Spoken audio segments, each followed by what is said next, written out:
What first got you excited about blockchains? Think about it. Oh wait, I bet it wasn't multi-million-dollar hacks, exposed data, or finding somewhere safe to store your seed phrase. Was it? Maybe it was the idea of decentralizing a broken financial system. Maybe it was imagining a world where people own their own data and get to sharing the value it creates. Or maybe it was the promise of a fundamentally better way of connecting, communicating, and transacting. The next phase of the internet that empowers us instead of exploiting us. So why hasn't that happened yet? Why are we still living with the same broken system that blockchains promise to fix? It's because blockchains can't keep a secret. Enabling open, transparent systems was only the first half of the challenge. For blockchains to really change the world, they also have to be able to protect our sensitive data when it matters. And that's why we built Midnight, to bring down the final barrier to mass adoption and unlock the full potential of the decentralized web. Let's build the internet we deserve, together.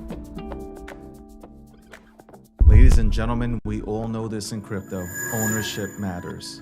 That's why Cake Wallet. Cake Wallet gives you full control of your digital assets, all in one easy-to-use application. You can store Bitcoin, Litecoin, Zcash, Monero, and many more with just one secure backup. Swap between coins in seconds. No copying addresses, no complicated steps, and even includes Bitcoin Lightning for faster payments. And with Cake Wallet built in, you can use crypto in real life through debit cards or gift cards. Simple, secure, self-custody. Download Cake Wallet and take control of your crypto.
Welcome to the breakdown. I'm still muted. For some reason I was muted. Okay.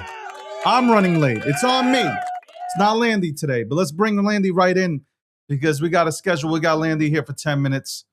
Let's go ahead and get right into it. Let's talk about what's happening here with Bitcoin.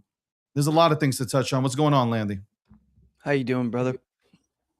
Well, to get right into, I'm doing good. I can be better. I'm doing good. I'm fucking fighting whatever this shit is that you gave me in fucking upstate New York / Canada. Fighting it. I'm fighting it. It's winning. It's going to take over. Before you know it, you'll be Canadian. I'm sorry. My heart goes out to you. But you're going to have to move to Canada now. Kiss my ass. All right, listen.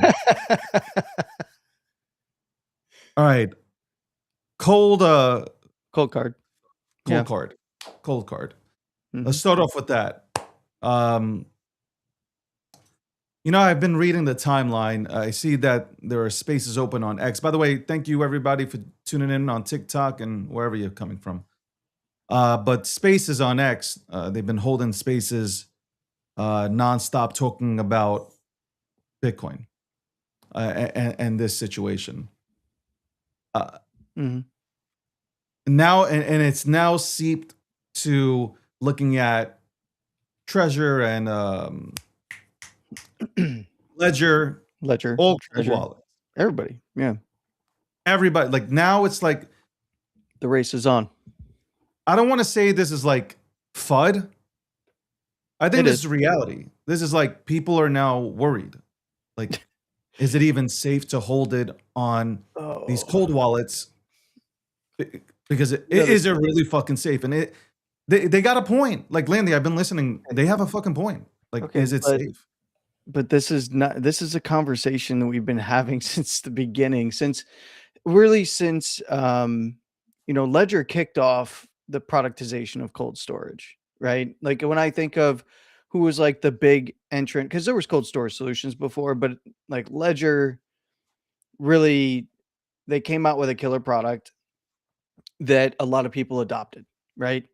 Like there's a lot of people that didn't even know the difference between, they thought like, oh, I need a ledger.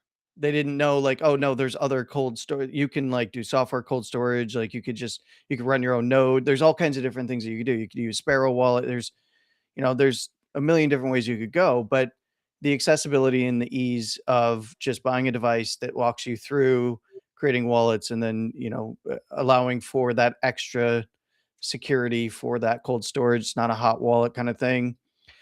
Um, it took off. Yeah. But this is cold storage devices have been a bumpy ride for a long time. This is not anything unexpected or new. I think the reason why this hits home with a lot of folks is there was a lot of Bitcoin maxis, a lot of not your keys, not your coin, get your crypto off exchanges, no to custodians and be your own bank people who were very hardcore that were very heavy into promoting cold card. Yeah. And there was, an entropy issue, and it's a software issue. It's not inherently a hardware issue, although it's the way that the software implementation and use of that hardware, um, is or how that hardware is being used by that software, and then some of the fail states built into that software. And look, there is, I believe now, security experts have ripped the entire cold card line apart and found that that vulnerability existed and has existed and persisted for quite some time through the entire device line, which is, it's unfortunate when a vendor has an issue like that, especially when there was a lot of very prominent figures in Bitcoin that were attached to that, right? Yeah. But this is not new, and in fact, a very similar situation right as we were coming out of the bear market last cycle in 2022 into 2023. We had a very similar situation, not with a hardware wallet. So again, a little bit of a difference. It was a hot wallet, and it was Trust Wallet, and it was the implementation of the actual software creating the wallets. Look, Yeah. this is not a problem with Bitcoin. It could have been any hardware wallet, but because Bitcoiners are the not your keys, not your coin crowd, and the cold storage maxis, and hold your be your own bank and all of these other things, it's an optics issue right now. And this is one of the big things. He's making a big deal about the number as if this is like the worst cold storage issue. And maybe if you were to compare apples to apples with other cold storage hardware vendors, maybe this is the most amount of Bitcoin that's been lost thus far. But they're equating that now with price action, and people are scared, so everybody's selling, and it's like, well, that doesn't really have any Bitcoin, on a typical day does about $16 billion in trade volume. This was, it's up to like maybe 88 to 90 million at this point. Maybe that number has continued to go up. There are people monitoring the situation at the moment. Could be over 100 million. It's a not insignificant amount of money. It's terrible for the people that are losing their Bitcoin. But this doesn't fundamentally change anything about Bitcoin. Doesn't really change that you should be, if you are going to take on being your own bank and managing your own keys, and you're entrusting a very crucial process to a vendor, you should understand how that vendor is making, the implementation of the creation of those wallets, right? And it's really the lowest hanging fruit of the implementation for key generation that is getting attacked. There are other ways in which you could do key generation there on those hardware devices that allowed for a higher security state of those keys and more randomization and higher entropy. But unfortunately, that's not what a lot of people apparently were doing when they were using that particular device. So The whole thing is that here's my take. You had a bunch of people that trusted this hardware. Okay, mhm. let's call it for what it is. People trusted this because people were pushed into this, right? But don't trust anybody, people trusted somebody. It doesn't matter. Like, hey, Bitcoin, this is what you need to use. Like, this is what's been pushed, and people went into it, and they did the right thing. The problem here's my biggest problem. People did the right thing, and they got fucked for it. If you That don't take the responsibility of no, having hold on, a Landy, hardened no, key. Landy, you're not hearing me. I am hearing you. I come into crypto, I buy Bitcoin, I go into this wallet. No, I've I done have no everything sympathy. possible. I've did everything possible to go ahead and secure my Bitcoin, secure my whatever, man. The Really, lingo. then if you did everything possible, then you wouldn't be using, you would not be using that particular It doesn't key matter. Let's generation say I method. went into, You but I do went the into a research. let's say I went into, I'm new. I went into a room, a space, a You were clubhouse. sold a product. Yes, but there's a bunch of maxis that are saying, yeah, this is good. This is good. Don't worry about it. But I'm doing everything at cold storage. I'm doing everything as it is stated to go ahead and do. And then I wake up and it's gone. It's a don't trust, verify. Look, Yeah, here's but the you thing can't is wag the any finger at the people, institutional though. custodians aren't using cold cards, right? Like, no, if you are going to hold it, and especially if you have any large amount of money, you don't keep a ton on any one hardware device if you're going to use hardware devices. And two, you can make your own hardware devices. You don't need to buy them from a vendor.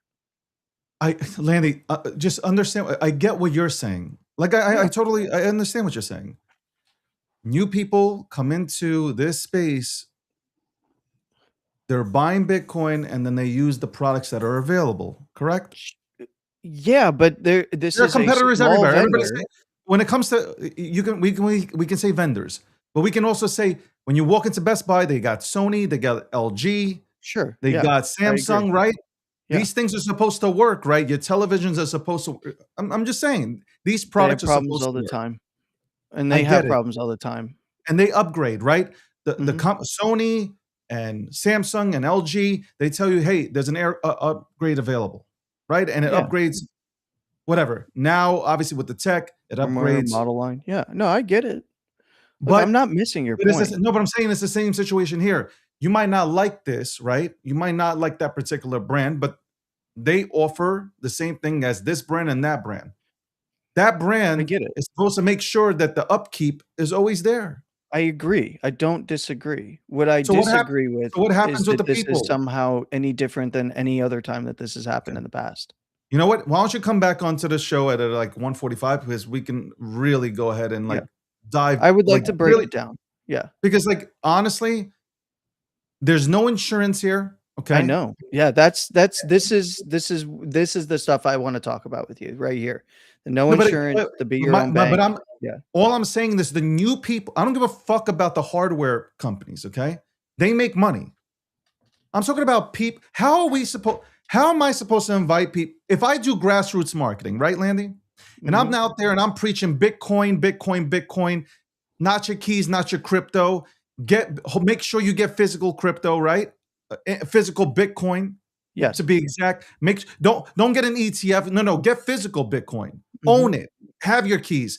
Put it on a cold storage wall. And they do this. People do actually do this. And then they I wake agree. up one morning and they're fucked. You can you imagine? Like, hey, my whole principle is I did everything right. Like I went and I listened and I went to spaces and I listened and I put this shit on a cold wallet and now it's gone. Like I had some guy from Canada, I forgot his name, $1.6 million in Bitcoin, Yes. gone. You know, like he didn't do anything wrong. He did everything by the book. And now it's gone.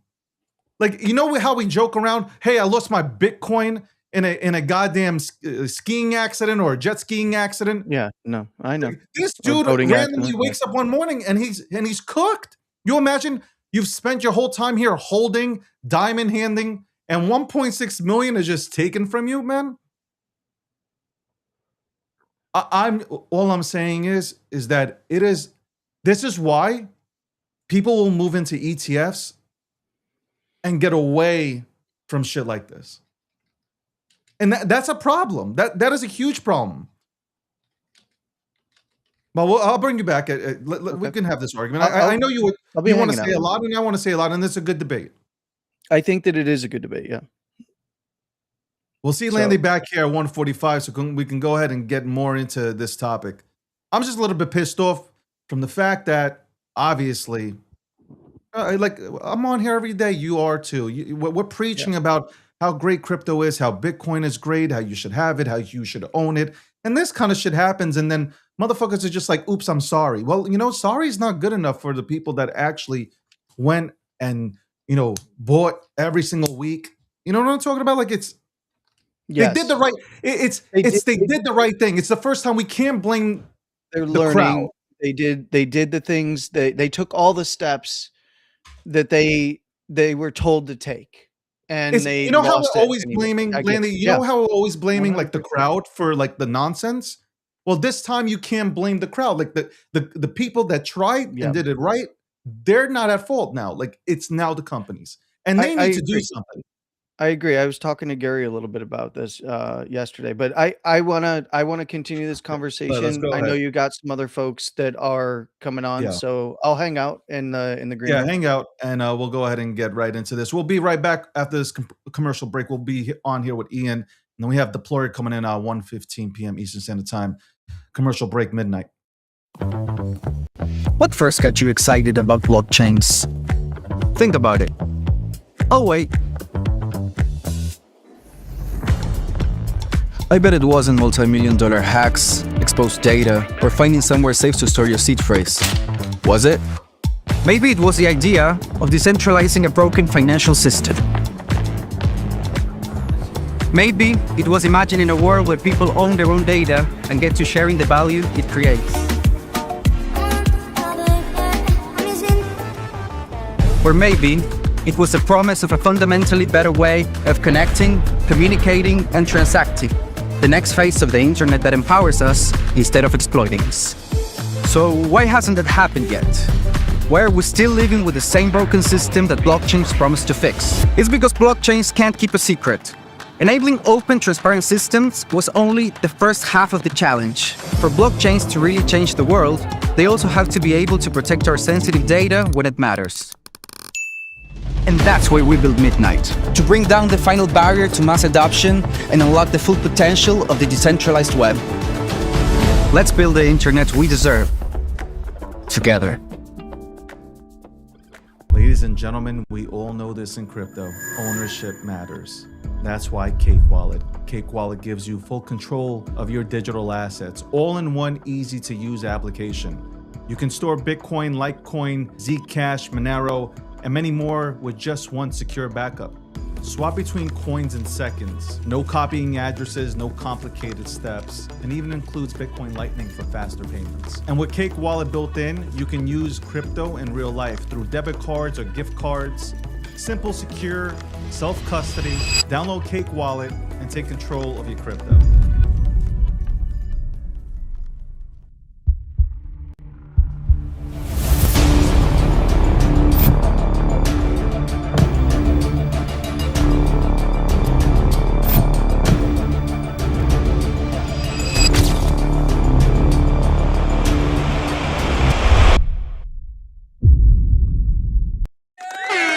Welcome back. Landy's still here. Let's get him out of here. We'll bring him back, though, on at 1:45. We're now joined by, I've been trying to get this guy. I wanted to get him on for a while. Talk some MMA, talk some markets here. Now he's on. Ian, what's going on, man? David, what's up, bro? How you doing? Nice to see you, man. I know we exchange, we chat on social media, but it's nice to have you on the show. How's everything on your side? Yeah, it's been good, man. Yeah, we've been back and forth for a while now, right? I think it's our third cycle, and things are heating up in crypto, and I'm liking what I'm seeing. It's a lot of opportunity right now. A lot of people are making money. Before we get into the markets, because I know you know about the markets, and we can chop it up. I want to ask you MMA. I want to ask you a few things about MMA. You watched the Conor fight. What did you think about the Conor versus Max Holloway? Obviously, it was like 2 seconds, but on his side, when you saw Conor coming into the arena, was he nervous? Did he look off? Yeah, he looked off, and honestly, that was one of the fights where I was preaching, because Conor's like, I'm coming back. I'm retired. I'm coming back. This dude's almost a billionaire. So like, there's a saying, when you wake up with the silk sheets, it's not easy to hit those 5 a.m. runs. So for me, I didn't think he would make it to that fight, because at that point, when you're not fighting for money, you're sitting on your Lamborghini yacht. It's like, bro, really, you're going to go in and fight a killer like Max Holloway? So I was really surprised that he showed up. It takes a lot of balls on his side, and obviously it was ego driven, because he doesn't need it financially. But yeah, when he got in there, man, I think he just tried to do something crazy. I don't know if he had the injury before. The jump looked pretty legit when you saw the knee pop out. So I wouldn't say it was like already injured and he was just coming in to get a check. But yeah, dude, he definitely, like, give him Michael Chandler. Give him like a guy who's on a losing streak. You got the killer Max Holloway who slept Justin Gaethje, and they're throwing Conor, who hasn't won in 5 years and broke his leg, and I think it wasn't a good business decision on Conor, and it wasn't a good look. So he was very nervous, and it was very underwhelming fight to watch. I thought there would at least he was going to get beat, to be honest. You thought 100% you had Max beating him? Oh yeah, dude. I mean, there's something called ring rust. When you're outside the cage for so long, even though you've done it your whole life, it's like you feel those nerves again. When Max Holloway's fighting 2-3 times a year, it's just business as usual. You show up, you feel good, but he has to overcome all those nerves again, and all the media, all the spotlight on him. Obviously, he crushed it selling his whiskey, selling his cigars, and it made him a lot of money. But yeah, dude, he hasn't looked the same since Nate Diaz. Do you think it's Nate Diaz that actually really took Conor's, I guess, should I say aura? Because I don't know if aura is the right word, but you think he took his soul away? Because I thought it was Khabib, really. What I kind of thought, Ian, I think when he went to fight Mayweather, how do you come back into MMA after making 100 million plus on that fight? Do you still have the same hunger? Like when you watch Conor and his during that stretch where you're just like, he looked unbeatable. He was hungry. Like I'm sure you understand that there's like some sort of hunger. His story talking about like he's on he's on welfare. He has his girl supporting him, and like he's out there and he's trying to survive. Yeah, 100 million plus and everything. You're not trying to survive anything. Like but I don't want to take it away from him. Like he's walking to the ring and just like, just seeking a payday. I just think that takes something away from you. Oh yeah, definitely. I mean, look, can't take anything away from Conor. He raised the bar for paydays for fighters, for everything. He's a legend. He brought so many new eyes and new people to MMA and to the UFC. But yeah, I think there's like a tipping point in your career, right? We saw it happen with Israel Adesanya. Israel was 8-time UFC middleweight champion. And he kept losing to Alex Pereira. He lost to him twice in kickboxing, and then he lost in MMA. And he came back in that one fight, and he knocked him out in Miami. I was there live. And that was the moment where it's like, there's nothing else to accomplish in this sport. you're paid, you beat your nemesis that's haunted you your whole career, and you've won every belt. Like what else is there? There's no motivation at that point. It's just ego, and that's not enough. So yeah, it's tough, man. You make $100 million in a boxing fight. You know, Khabib definitely, you know, really took him out and brought down his confidence. But I think when he lost to Nate Diaz, you saw it even in the second fight. Like Nate came in and he kind of like looked away. When you lose that confidence and that aura and that hunger, it's just a disaster for a bunch of losses. And you know, like I said, he's probably close to $500 million. So it's not easy to stay motivated. Yeah, you can get motivated for a week, post on Instagram, train really hard. But then it's like, why am I doing this? I got to go fight this killer. My family's taken care of. We got money in the bank. I could travel. I could do all these things. And there's not that same hunger. That's why you see such impoverished, such minorities excel in boxing, excel in the UFC, because they have a hunger that other fighters just don't have. All right. And that's you should be an analyst, man. You can break this shit down. Love that. Welcome to the breakdown, episode 760. Here with Ian. All right, let's talk markets. You look like you're bullish on Robinhood. Yes. I don't know. Read it from your recent social media posts. You look like you're super bullish on Robinhood and Robinhood's chain. Tell me why. For many reasons, right? I mean, you remember, David, like when we were riding up those Ethereum meme coins, people were holding longer. Before Pump.Fun, there was less meme coins. There was better devs. It seemed like it was just like gains were just everywhere to be made. And we had a proper altcoin season. And if you got stuck on Ethereum last cycle, you got wrecked because the people who really won were on Solana, even with all the shenanigans that it had. So, you know, I first came into the market through, I bought GME, I bought AMC. I made my first 100,000 with AMC, and it was all through Robinhood. And then I hit on Dogecoin and I was like, what's the next meme stock? And I realized stocks don't do this normally. This is like an anomaly. And then I became enthralled with meme coins. And, you know, I feel like so much retail has come into the markets from Robinhood from that 2021 era. So I feel like not many people in retail won last cycle. Like they got rinsed in perps. They came into Solana. They got wrecked by the vape cabal. Pump.Fun, like it was just a slaughtering. And usually retail gets slaughtered, but at least sometimes they get a 5x, a 10x, because that's what keeps them coming back. So when I seen Robinhood chain launch, Vlad's supporting memes, he's supporting RWAs. People are like kind of have a sour taste of memes in their mouth a little bit from the Trump coin, from Solana. So people are liking the RWAs, but also Vlad embracing the memes. And I feel like retail will return to the last place they won.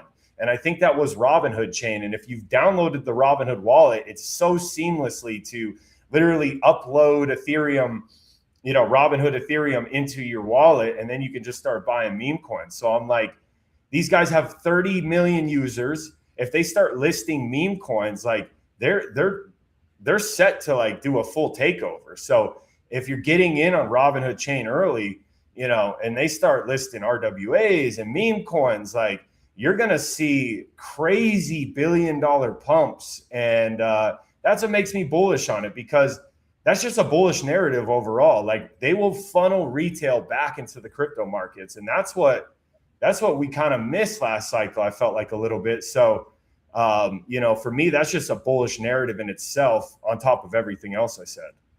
Do you think that Robinhood's chain can take away the mind share that Solana currently has when it comes to the meme economy?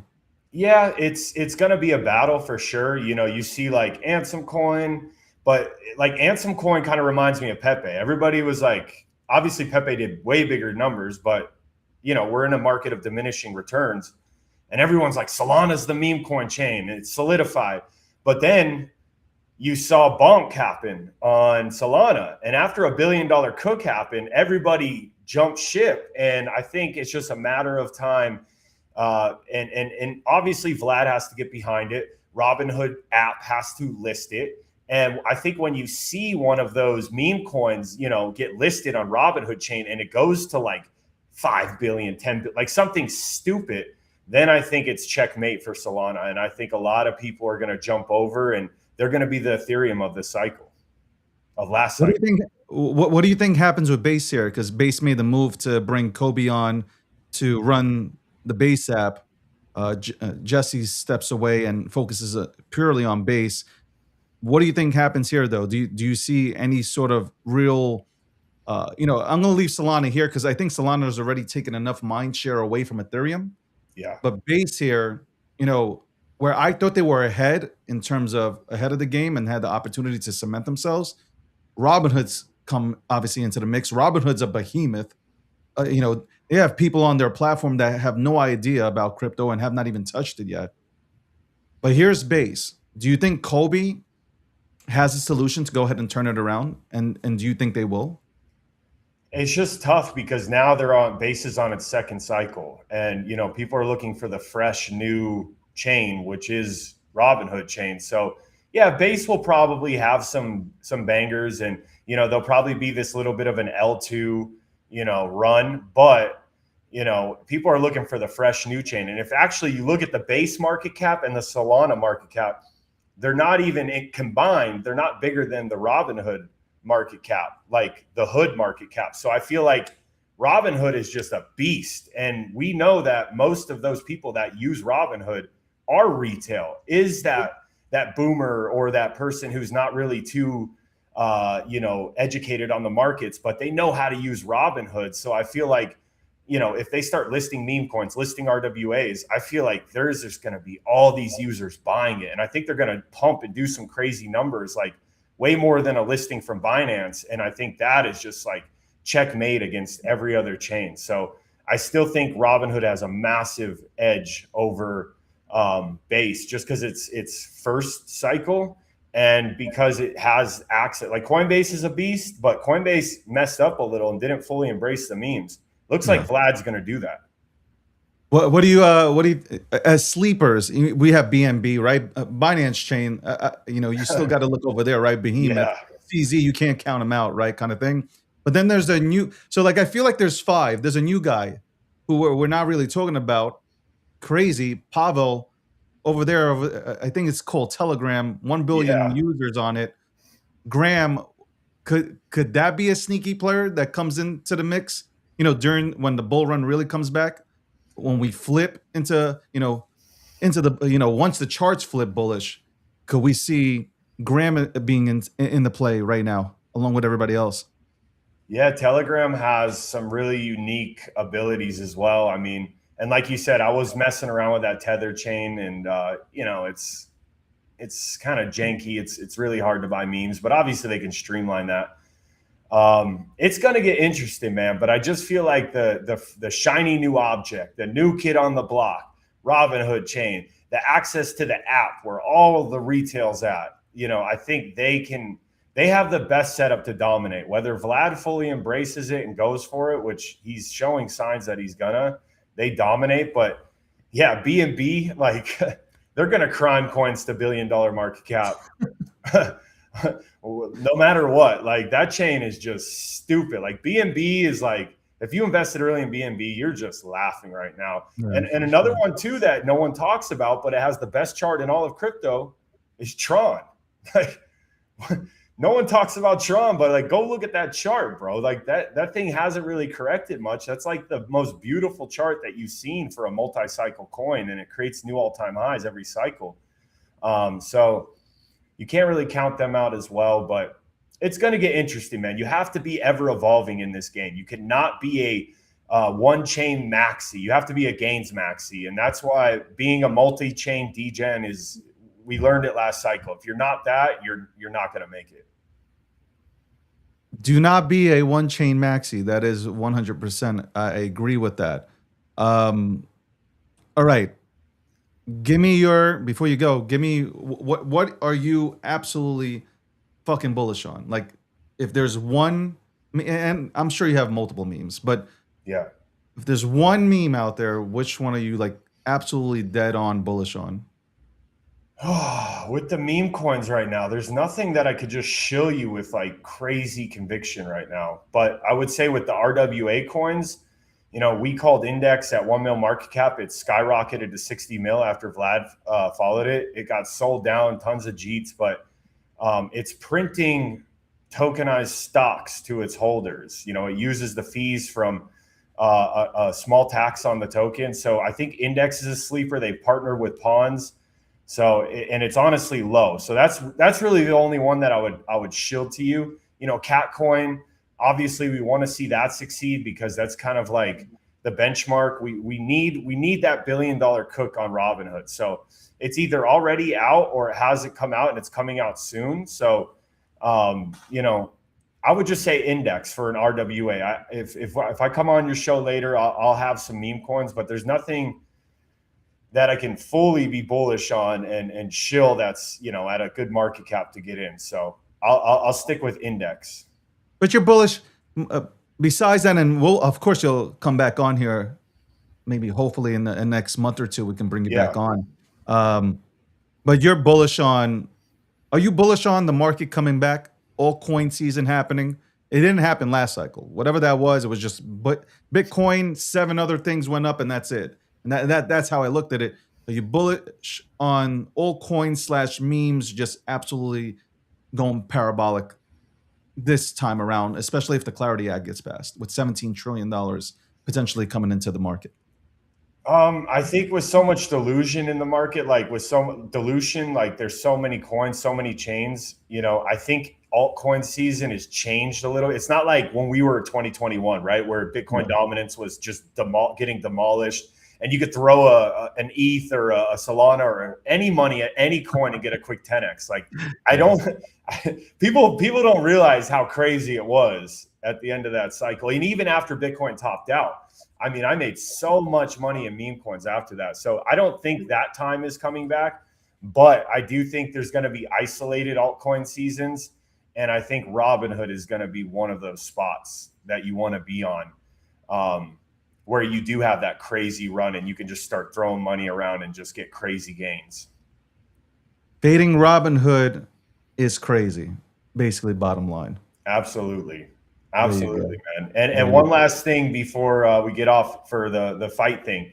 For those who don't know, I am president of a new fight promotion, and I don't know if you know about this, David, but I was going to ask you about it, but go ahead, go for it. Yeah, we're airing on ESPN Ocho at 10:30 Eastern this Saturday. It's called Bare Knuckle Ice Wars. It's a new fight promotion. It's basically bare knuckle hockey fights, 3 1-minute rounds. People are fighting in an icebox, full hockey gear, no sticks, no pucks, just fights, and they're fully bare knuckle. So that'll be airing again August 8th on Saturday, 10:30 Eastern. You can watch it on ESPN, ESPN 8, and obviously the app as well. So tune in for that, man. That's dope because I played hockey my entire life. So that's, no way. Yeah. So that's dope to see. Yeah. Obviously, I'm a huge MMA fan. Obviously, huge into UFC and stuff. But Nice. Played hockey my entire life, and that's okay. That's going to be cool to watch. Yes. Are there ex-hockey players that are going to be on there fighting, or is it just like? So it's a mixture between just like hockey goons, enforcers, a lot of Canadians, obviously, because they love that. But we've also had crossovers from Charles Boston Strong Rosa. He was been in the UFC 10 years. He came over, he played college hockey. He got a knockout against an enforcer. We see bare knuckle boxers doing it who can skate. The number one rule, you have to be able to skate. If you can't skate, you just fall down and you take damage and you look stupid. But if you could skate and you can fight, Ice Wars is the spot. And if you like pure action, just like hardcore brawls that are fast paced, tune in this Saturday because you will definitely like it. Guys, I'm going to, I guess I'll retweet. If you have anything on your page, send it over to me. I'll retweet this and I'll also put it into the thread. Guys, tune in. That should be, I'm going to tune in because that should be, I didn't even know. Yeah. But I'm going to tune in and see how these guys do on ice while throwing haymakers, man. Shout out to you for coming on to the show. Appreciate you. Hopefully we can get you back the next month or two to go ahead and chop it up more. I'm pretty sure at that point, maybe Robinhood will, maybe Vlad will call something and something will be shooting towards the goddamn moon. Absolutely. And I hope it helps Ethereum, bro. Let's get a 10K ETH this cycle.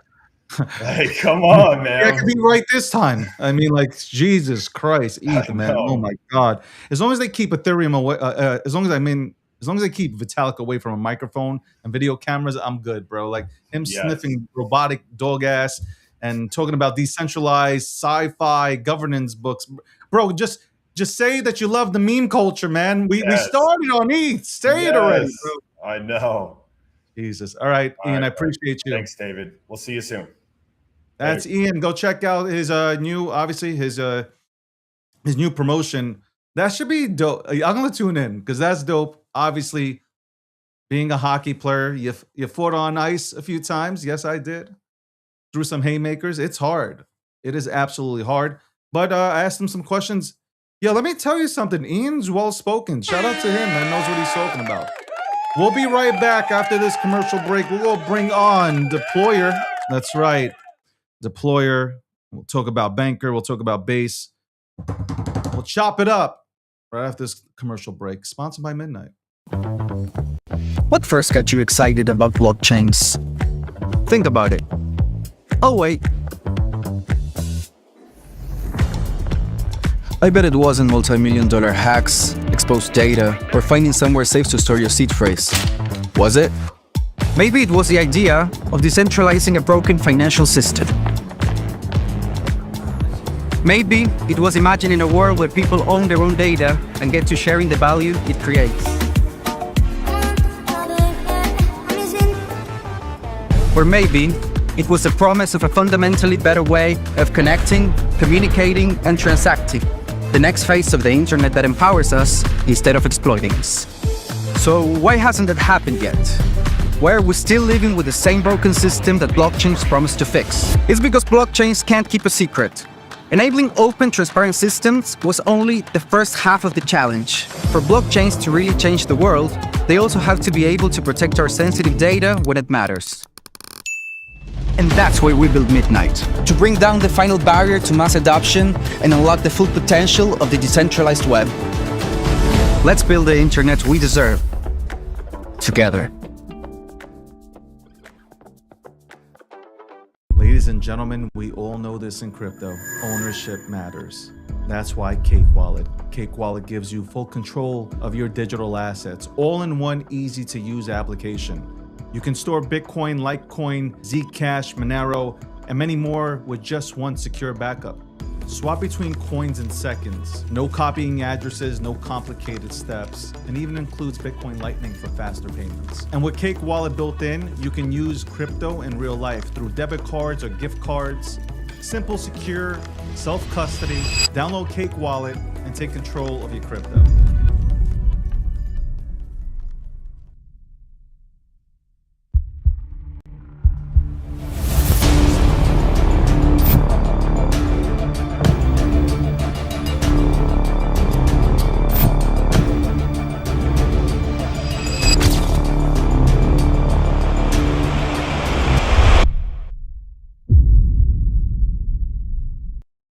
Welcome back to the show. We just had Ian on. Ian, man, I got much respect to Ian. We got new features on the program, but I'm not gonna do this yet. I'm not gonna fuck around with these new features. I'll fuck around and cancel the goddamn show or some shit. I know myself. Welcome to the breakdown, episode 760. Okay, we got Deployer coming on in about 2 minutes. Well, no, actually, look at me, man. Keeping him in the back. Nobody, not a single person offered him water. This how bad we are. No Skittles, no water, no nothing. This is like, why the fuck am I coming on to this show? Shout out to the sponsors, Midnight, also Polymarket, the official prediction market sponsor of the breakdown, also Cake Wallet. For those, by the way, all bullshit aside, all bullshit. Somebody in the obviously motherfuckers in the back talking. For those that are scared right now, and I'm being serious, those that are scared to hold their, Bitcoin in a treasure or a ledger or whatever the fucking wallet is. You can go ahead and, I what the hell, man?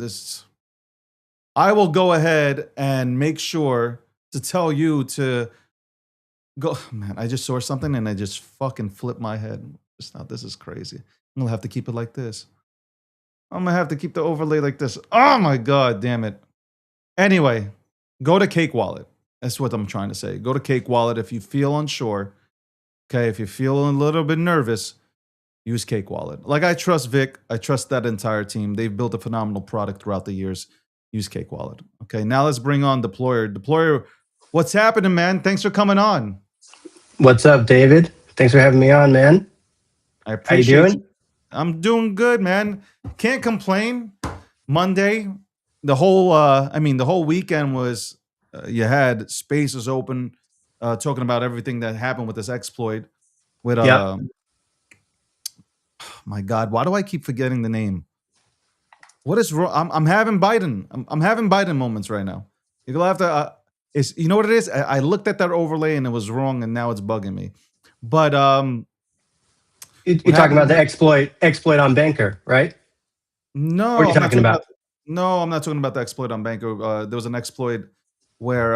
Come Oh, on, Lanny, help me out. yeah. What's the wallet name? The Bitcoin exploit. I'm gonna keep. Look at me. I'm gonna keep confusing the goddamn name. Thank you. Cold Cold card. card. I wanted to say cool card. That's why I held back. But cold card. It's not so cool right now.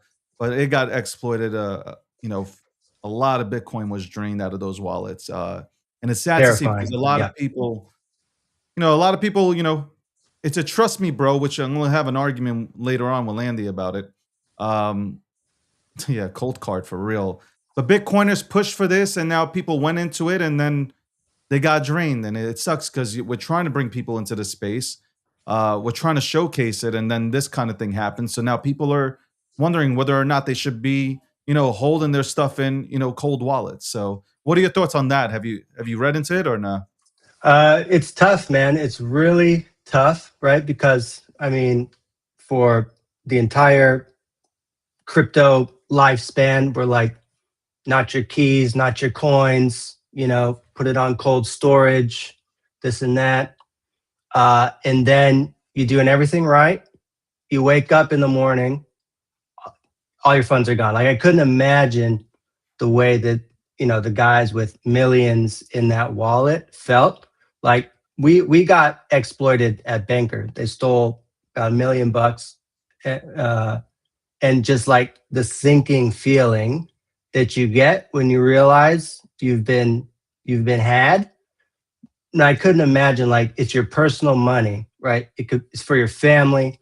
Maybe you got kids, for your kids' college, whatever. You're thinking generational, like, this Bitcoin, this is going to pay for my kids' college. It's going to pay for my kids' college. And then to wake up and see that you were drained from a hardware wallet, just so sickening, man. And like, and having been on the other side, it's like these hackers, right? I just, they're absolute rats, right? Like, they hide in the shadows. They move it, onto different exchanges. You try to get the FBI involved. FBI drags their feet. The exchanges can only freeze it for so long. They take your money, it's gone. You're probably not going to get it back. And I doubt Cold Card has 88 million in the bank to refund these people, unfortunately. So, But that sucks, right? Deployer, like, at the end of the day, like, that's a big problem to build. There's no confidence in somebody coming in here, putting 20% of the net worth into something, and then something tragic like this happens, which could have been avoidable. I'm gonna put it out there. It could have been avoidable, and yeah. now a person's out of money. They're out 20% of the net worth, and all they're gonna get is a sorry because there's no insurance. So why would somebody want to put their stuff on a cold wallet versus go through an ETF?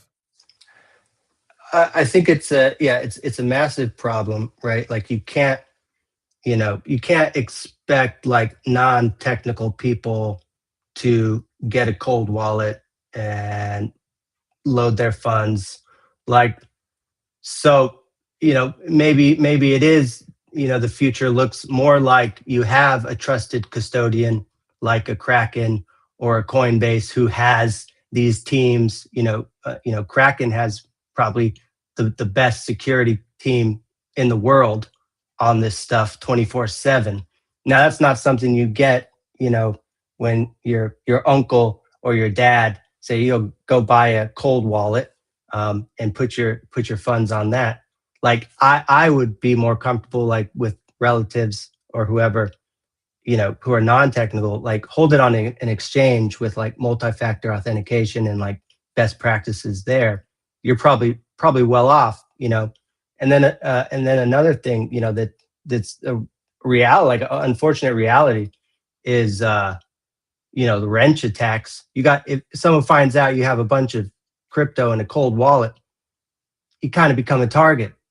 So and that's the reality. We've seen it, man. Like the latest, I'm sure you saw this Sandbox founder's wife.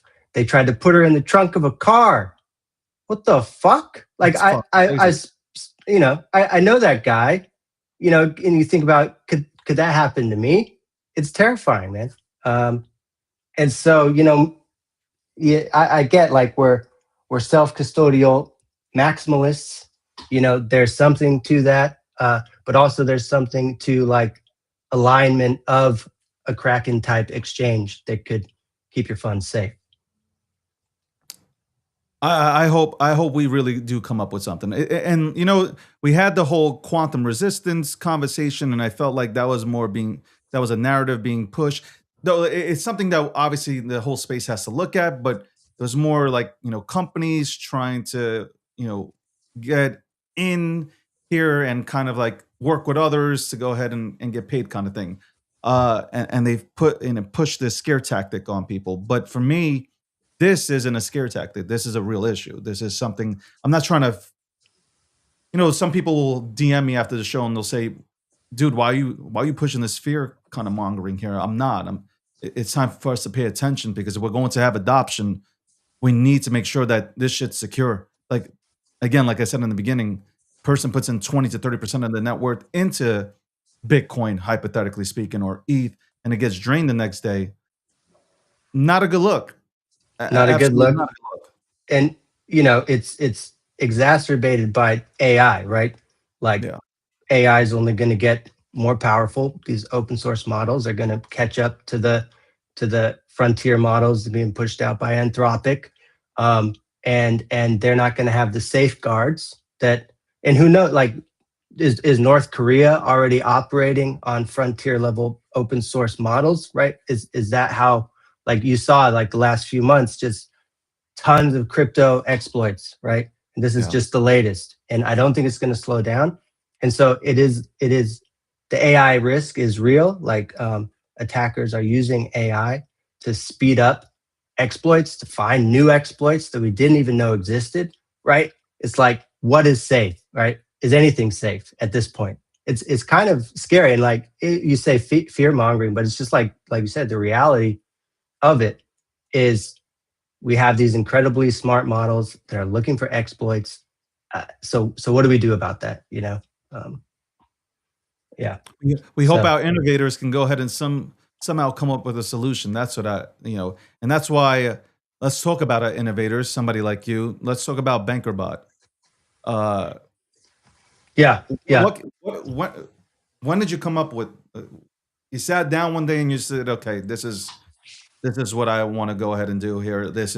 Where did the idea come from to begin with? So, end of 2024, was spending a lot of time on the social network Farcaster. If you're not familiar, it is a decentralized social network.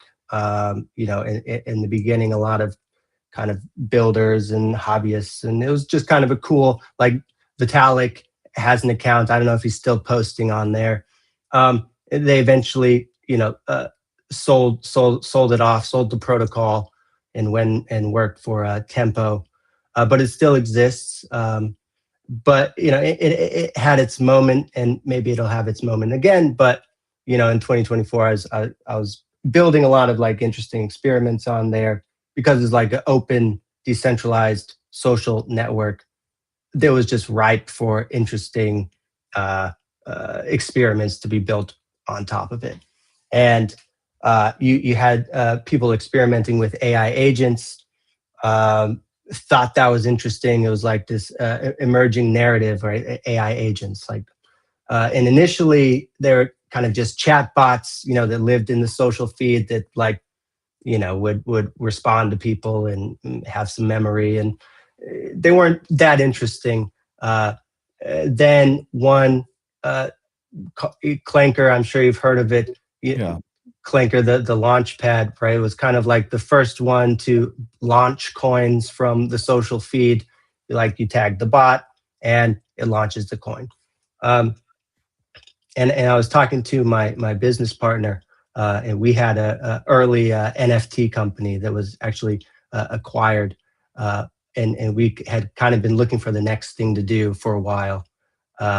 And I was just kind of explaining to him what was happening on Farcaster, AI agents. There's this agent that deploys coins. We got, well, what if there was an agent that could buy coins for you? And I was like, yeah, that's cool. So, spent the week building a prototype, and that was kind of the beginning of Bankers. It started as just this agent that could buy coins for you in the social feed. So, and it was a fun time because, like, these Clanker coins would absolutely rip, and if you got in early, you'd make a bunch of money. And so a bunch of people were using Banker to, like, kind of snipe these Clanker coins the moment they launched in the social feed. And that was kind of the first catalyst.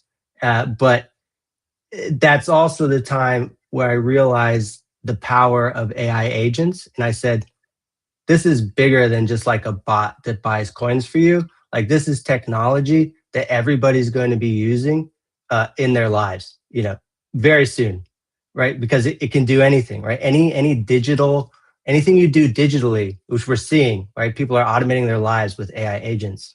And, like, it wasn't until I started building an agent that I realized the power of this technology. So that's kind of where it started. It's since grown. Like, we have the earliest crypto agent in the industry, the most vetted, the most widely used. And now not only is an agent and agent infrastructure, but we're building an entire ecosystem. People are building on top of Banker. People are launching coins on Robinhood Base. We're launching coins paired with stock tokens on Robinhood. So we're really trying to build an ecosystem, not only an agent, but, like, just an entire agentic, like, ecosystem. So that's where we're at. That's what we're doing.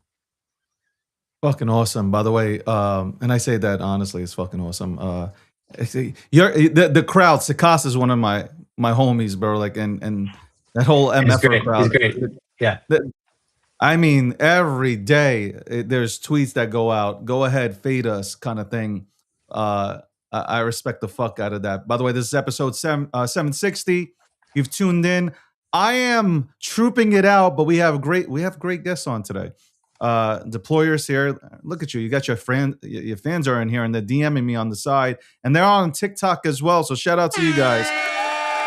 What is this? Yeah, I know what it's about, but I'm gonna ask you. What is how did the whole Grok has money situation come about?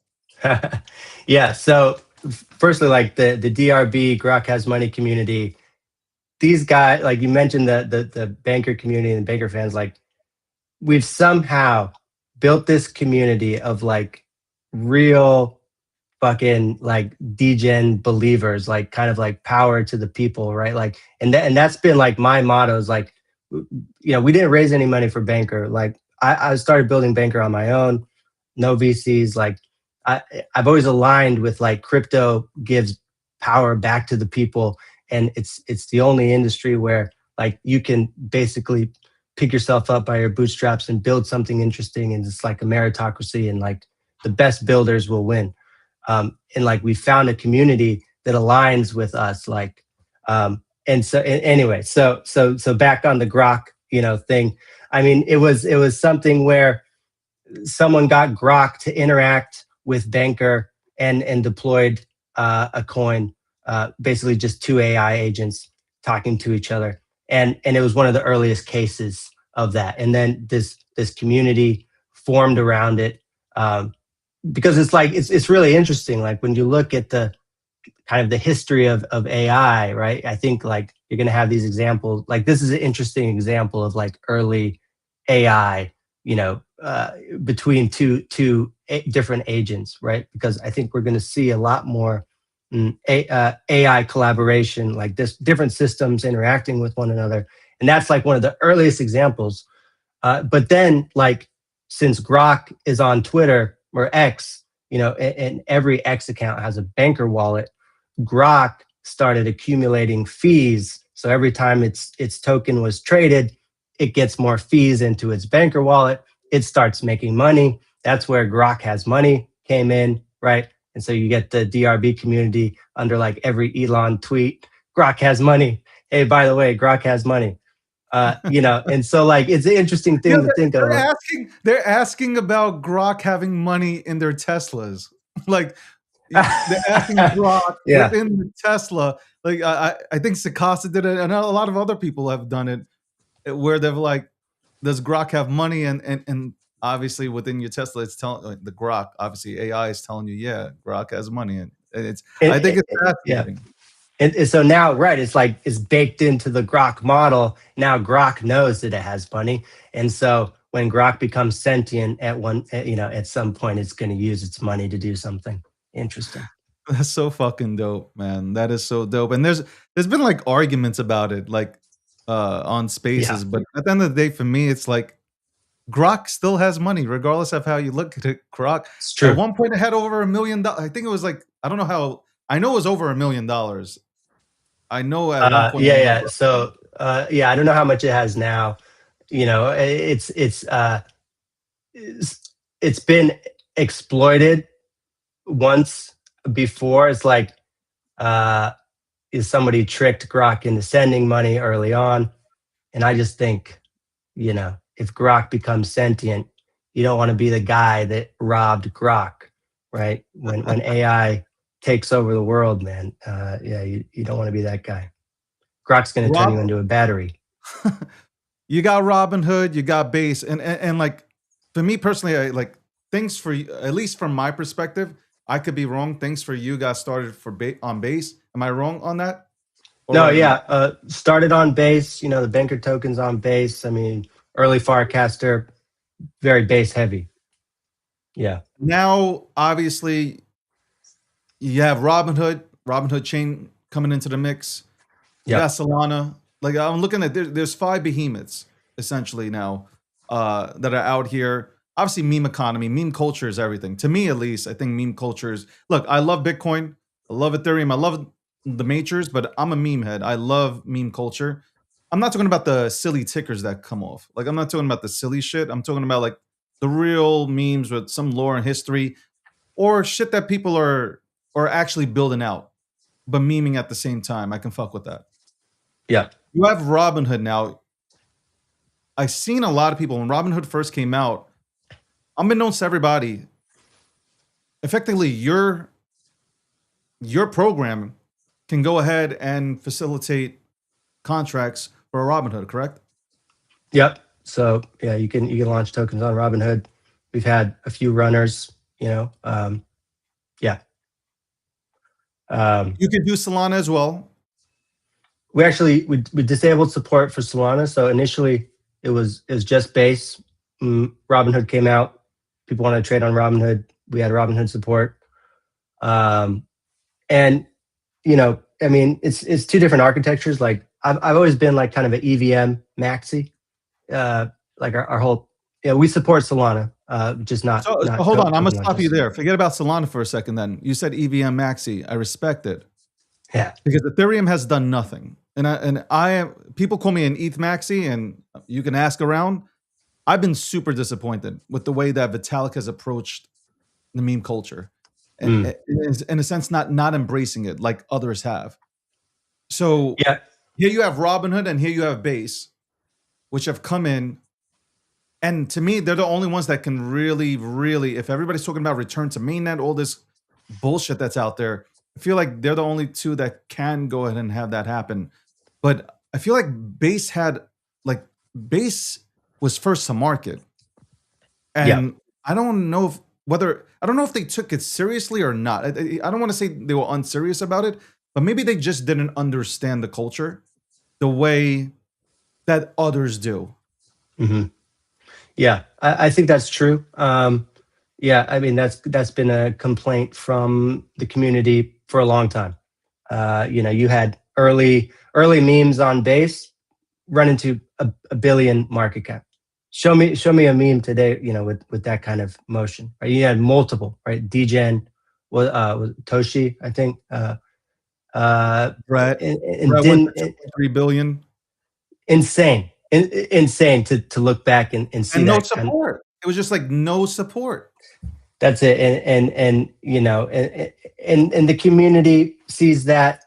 I think base is like they're coming around, but like a lot of people were upset that they were giving this exact feedback to base for a long time, and kind of fell on deaf ears until maybe it was too late. But you can't count out base. I think volume's going to rotate back to base. And it could be like, it could happen quickly. But yeah, and then so people were kind of upset with base, and then Robinhood comes on the scene, new flashy thing. Vlad immediately is like, I like memes. Memes are cool. And then people are like, yes, this is what we wanted. Somebody who understands the trenches. And you can't disregard the trenches. It's just, that's who's trading crypto, right? Like this degen internet culture is crypto. Like it's part of, yes, you've got the stable coins, you've got the regulations, but at the core, you have this internet degen community that's always going to be such a big part of crypto. And anybody who disregards that is just like, it's a foolish thing to do, right? Because like that is like, such a huge part of the culture But that you need to acknowledge. And I don't want them to lose because I love everybody. I would love healthy competition because it would only make this space better. The innovation, like products would be better. So like to me, it's like when you have just one person dominating, I feel like in some sense you can look at Ethereum, one person dominating. What happens? Like, have we really leveled up? No, like people start taking shit seriously when a lot or 2 or 3 or 4 competitors start getting into the mix and start doing things. But I don't, even with the Kobe movement, I respect that. I think Kobe will do well for the base app, and maybe some of the suggestions which he hears from the trenches will make its way into Coinbase headquarters, and maybe they'll do things. But I don't know, how can you compete against Robinhood? By the way, I don't have a stake in this either. Like I'd want both of them to be successful, but Robinhood is a behemoth. Like half their user base has not even touched crypto. They haven't really, I don't think they haven't gotten started on Robinhood chain to begin with. Like they really haven't pushed the marketing, pushed anything yet. They've acknowledged it, but they really haven't gone really full force into it. How do you beat something like that?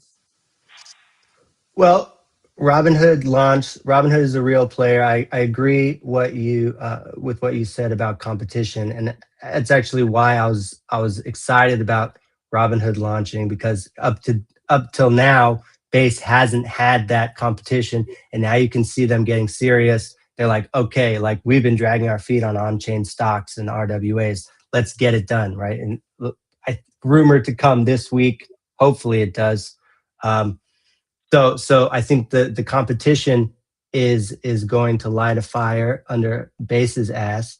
I think also Brian's the CEO, he's going to see this, and I think they're going to start taking it more seriously, right? Because I've always thought like Coinbase's mission is to like disrupt the financial system and create a new way to move money and this and that, but the way you do that is, in my opinion, through Base, right? In this decentralized manner, right? And so, that's how you change the game, right? Like even just thinking about stocks, putting stocks on chain. Now you can trade stocks 24/7. Like that in itself is a game changer, right? Like anybody in the world can now trade these US stocks. That changes the game.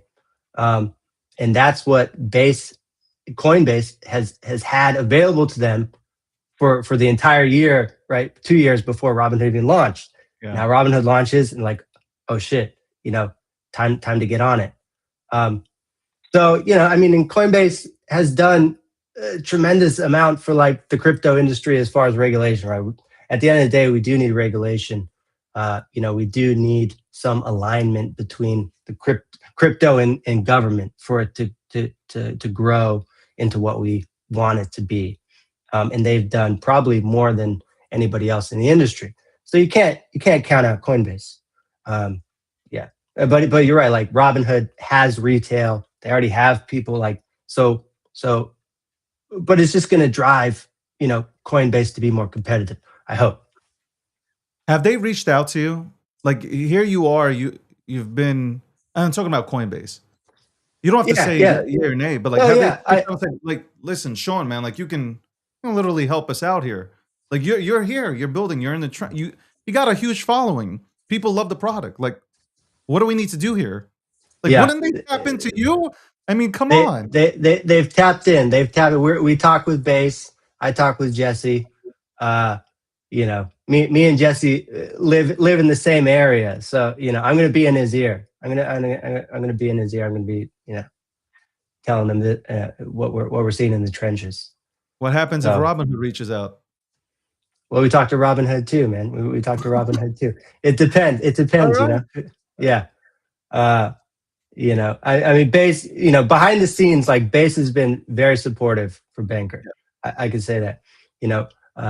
I think Robinhood has yet to see the motion that Banker has and the community that we have. So, but anyway, yeah, we talked to both of them in Base. Base. Like I said, we talked to Base. I talked to Jesse. We're talking.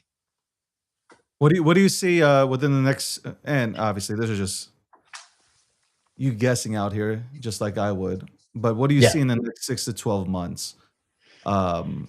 With all the tech that's out here, and with the 4 or 5. To me, I think it's the 4, 5, 6 behemoths that are here.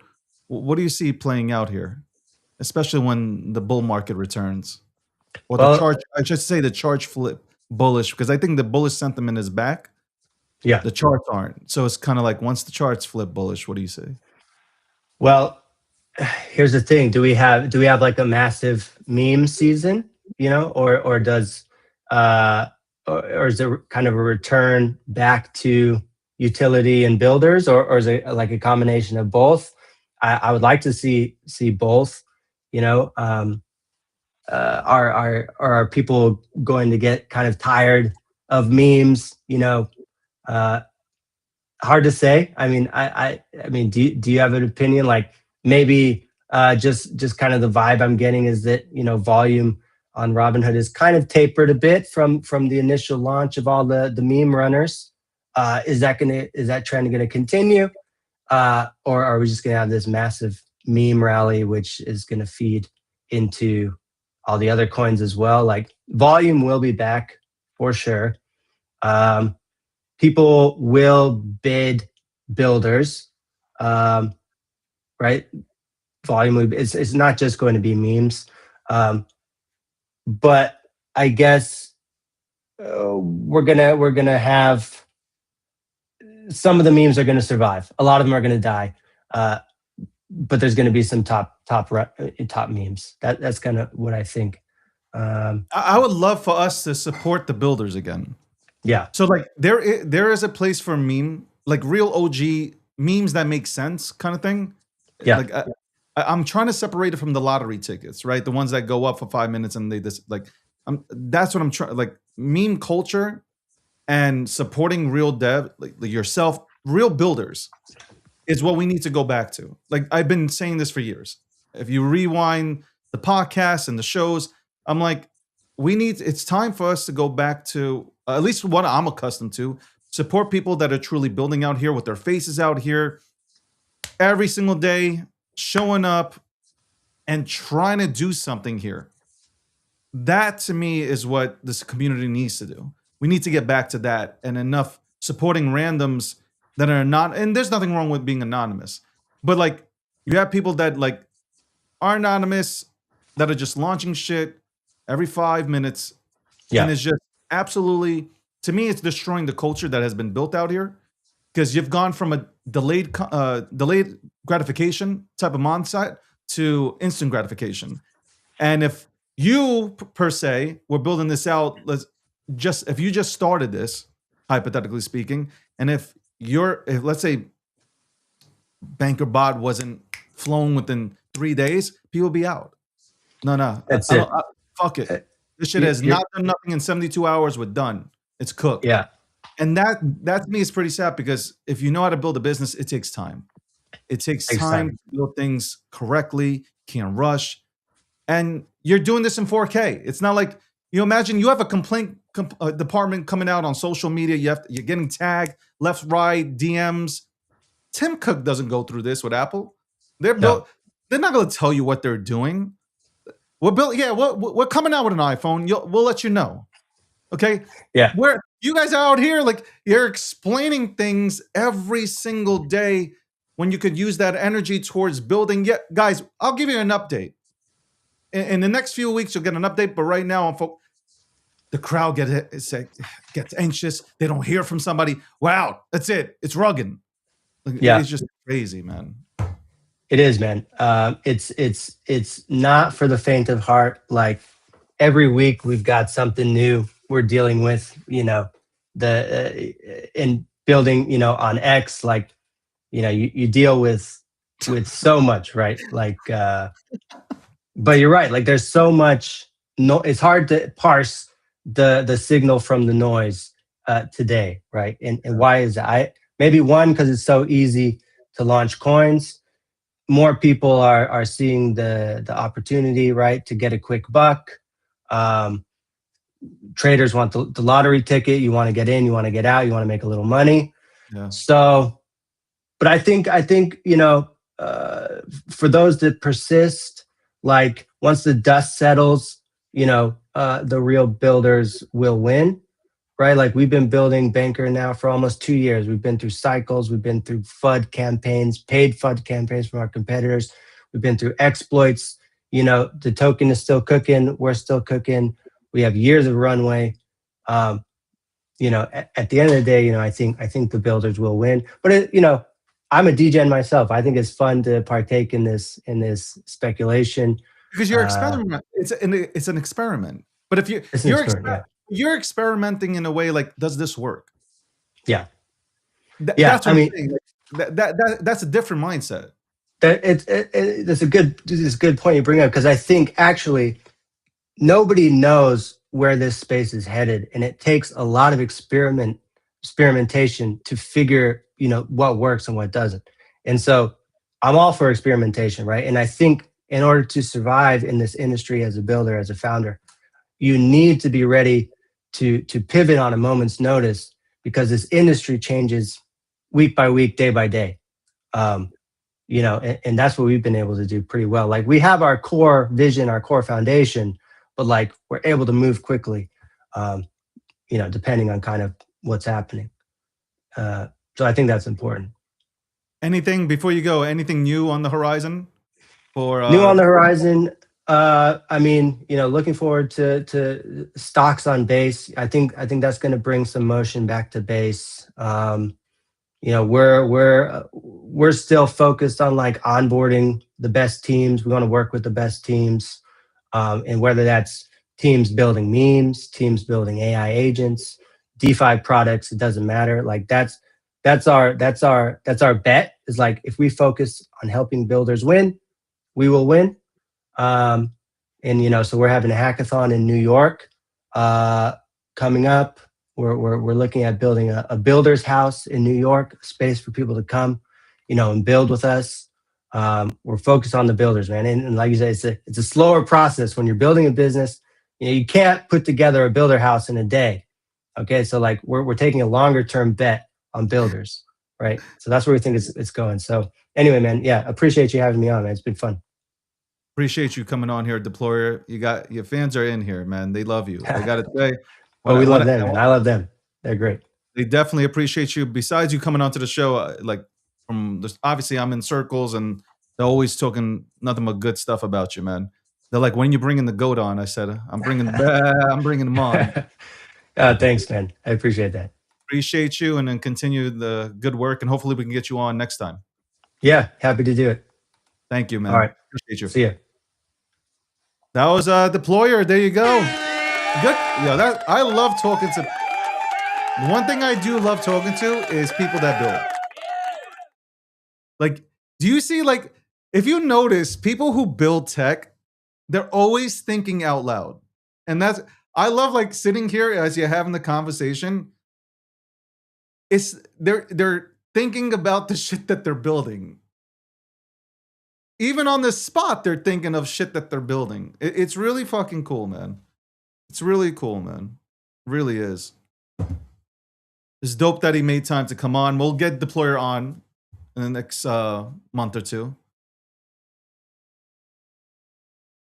Because if you think about it, if anybody's going to save base, real talk, if anybody's going to save base, it's going to be Deployer.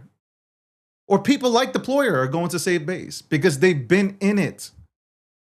They've worked within that ecosystem. And that's why I said Coinbase should be reaching out to Deployer. Be like, hey, man, you got your building, you got your ear to the streets. What do we need to do to go ahead and fight Robinhood? And I understand he's an EVM maxi, man.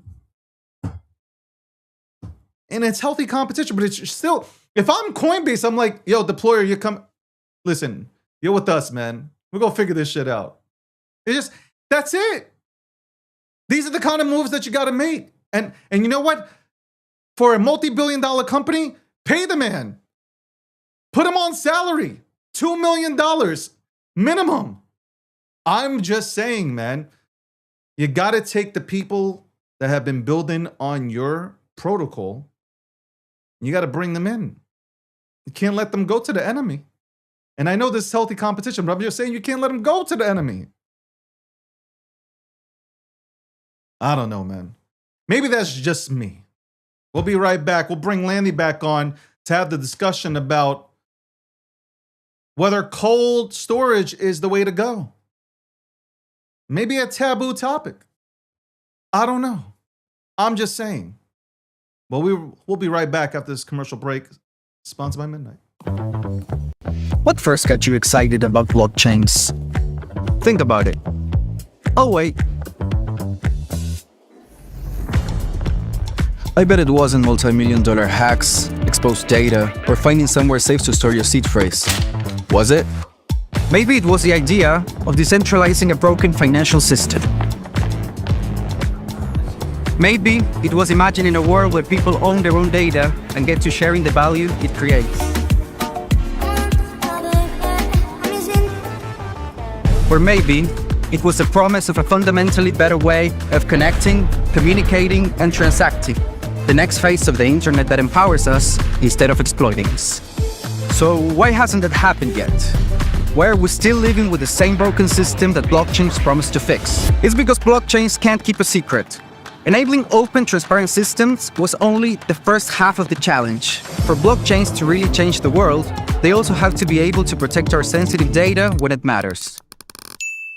And that's why we built Midnight, to bring down the final barrier to mass adoption and unlock the full potential of the decentralized web. Let's build the internet we deserve, together. Ladies and gentlemen, we all know this in crypto. Ownership matters. That's why Cake Wallet. Cake Wallet gives you full control of your digital assets, all in one easy-to-use application. You can store Bitcoin, Litecoin, Zcash, Monero, and many more with just one secure backup. Swap between coins in seconds. No copying addresses, no complicated steps, and even includes Bitcoin Lightning for faster payments. And with Cake Wallet built in, you can use crypto in real life through debit cards or gift cards. Simple, secure, self-custody. Download Cake Wallet and take control of your crypto.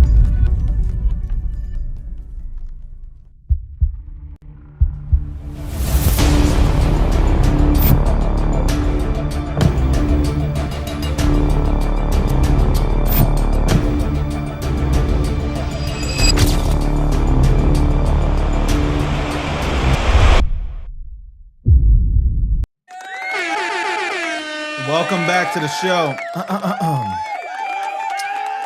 I'm doing my best. All I can say is I am doing my best. I am a professional. I show up. I am doing my best. Okay.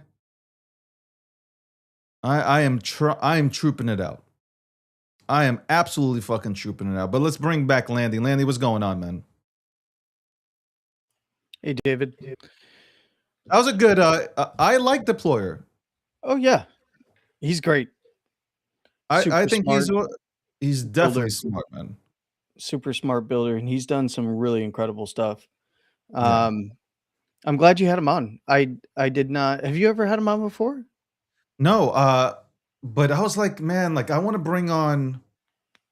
I wanted to bring because I've watched him like talk, on social media, Mm-hmm. and I like his tweets, the way that he thinks, and I'm like, you know what, I want to bring him on. I just want to have chop it up with him, especially with everything that's happening. You got Robinhood coming into the mix and all that stuff, and it seems like a lot of people are going to his protocol and using it to, I guess, create things on Robinhood. And I was just like, let me bring him on. I mean, like, it's what I said before I went to commercial break. I don't know why. Like, if I'm the CEO of Coinbase, like, I'm giving him $2 million and asking him, what do we need to do here? Do you understand what I'm saying? Yeah. Like, this is somebody who started here. So why would I let him go there? Like, I don't know. The way we think in this space is absolutely, it's mind-boggling. Speaking of mind-boggling, let's go right back to the topic that we were talking about, which is it safe to go ahead and use cold storage? Yeah. I was thinking about what we had touched on before the other guests came on, and I don't think it is. I think one, yes, it is safe, right? Cold storage is safe if set up properly. And this is why some of the biggest, custodians in this space, in cryptocurrency in general, not just Bitcoin, they're not, at least I would hope, but for those that I know of, they're not utilizing or trusting vendor hardware and software. They're doing it themselves, right? But to your point, and to many's point at this particular time, is that for a much wider audience, they're not going to go through Sparrow and set up their own devices and stuff like that for, Bitcoin, and do air gapping and like all of this other stuff where they can ensure true RNG or true random number generation, dice rolls, and essentially, manage all of that because it's highly technical, right? And therefore, we have a cottage industry of cold storage hardware devices, and you are giving up a measure of, um, you know, the ethos of, don't trust but verify, um, because you are now trusting that the hardware works properly and that the developers are developing the software for that hardware in a proper manner, right? And mistakes happen. People are human, right? We're human beings, right? People make mistakes.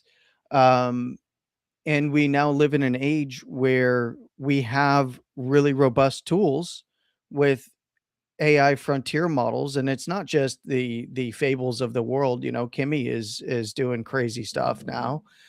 You've got guardrails on GPT Soul, but still it's incredibly powerful. There was people utilizing Soul to like do investigations into the vulnerabilities and how it occurred, and it exposed even more. And it's between even Grok and GPT and um, Anthropic and the Kimmy stuff, right? Like you have all of these tools that make it that much easier to exploit potential vulnerabilities that are found, and you can just rip through things at a pace that we never could before.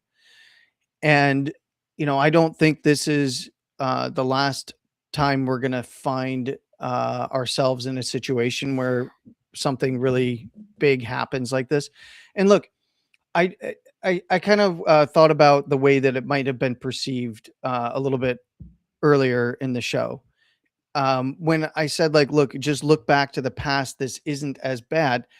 Well, there is a point to be made that this in the Bitcoin sphere of self custody, this is one of the largest events in terms of dollar amount and coins that have been exfiltrated because of this vulnerability to attackers' wallets and staging wallets and all that kind of stuff. So I don't want to diminish that, um, because there's kind of two different conversations happening, right? There is absolutely critiques of cold storage that are valid when it comes to vendor provided hardware and software. Um, I don't think that that reaches the level that I've seen on the timeline of cold storage is dead. Like, no, it's even the custodians have to work with cold storage. So it's if cold storage is dead, none of this is going to be viable in the future, right? So it is an issue that what I'm it's sad to see, and I feel for those that have lost coins to this particular vulnerability and the attackers that are exploiting it. But this hot fix pretty much out there as quickly as possible. We have so many eyes on situations like this that immediately there was tons of spaces with actual industry experts and developers breaking down how this occurred. You had a whole bunch of security teams for other cold storage providers or vendors and exchanges and hot wallet providers that are out there, staying up late at night, burning the midnight oil, making sure that all the I's are dotted and T's are crossed for their own stuff, as well as trying to break down and keep people informed on what the situation is and what's happened and why. And I think that because we have such a large crypto community now, and you see people that we haven't seen in quite some time hit the timeline like, hey, alert, like I know I've been gone for a while, but this is really important that you understand what's going on. I think that's a good thing. Um, but I've also seen the other side of this is kind of people becoming disillusioned of like, this is why Bitcoin and cryptocurrency will never make it and all of this other stuff. And I just don't agree. We've weathered a lot of storms in this space. This is just another storm. It's an unfortunate one. It's a valuable learning lesson. And I think that realistically, um, that it doesn't fundamentally change anything about Bitcoin. And I kind of wanted to bring this up to you because I don't know if you remember this, but there was a lot of custodians that actually got hit with the um on the Ethereum side in what I want to say it was 23. You can correct me if I'm wrong if you remember the date on this, but it was the profanity vanity wallet attacks, right? That also fell back to you're muted. Also fell back to PRNG. Said okay. Oh, okay. So for those that maybe don't understand, there was Wintermute. Yes, thank you. Thank you. It was Wintermute.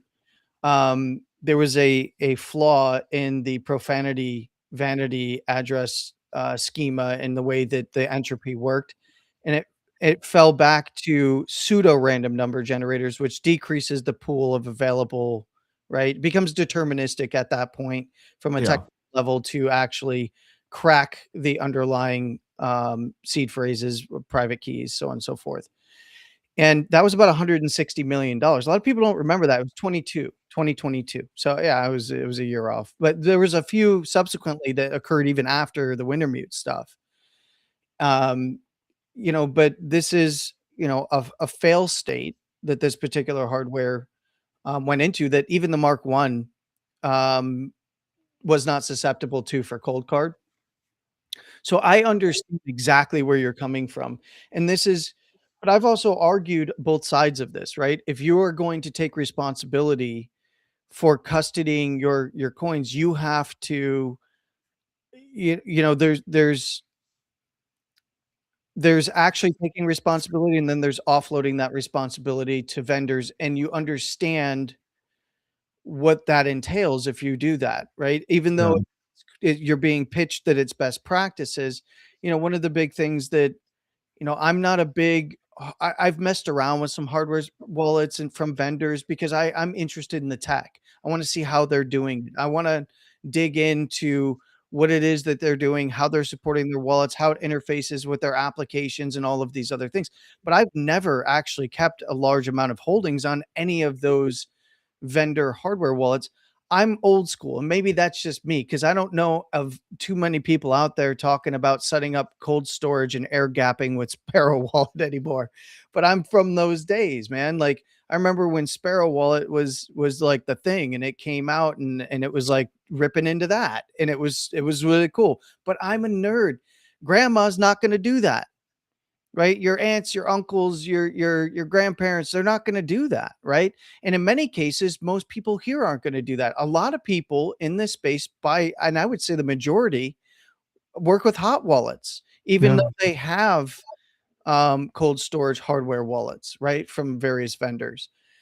But there is best practices, and I think that instead of a lot of folks declaring cold storage dead, I think that the conversation will, and I hope that I play some role in this and that you do as well, is move to that point of like, hey, here is the best practices. You don't keep all your coins on one hardware wallet. Have a mix of vendors if you're going to use hardware wallets.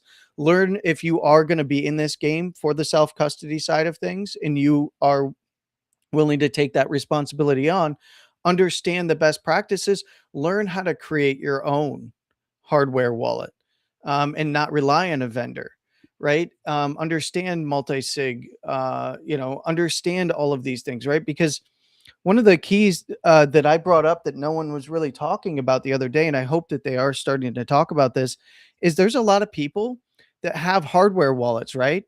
And then they will take that seed phrase and they will restore it or recover it to a hot wallet. You're actually defeating the purpose of having a hardware wallet.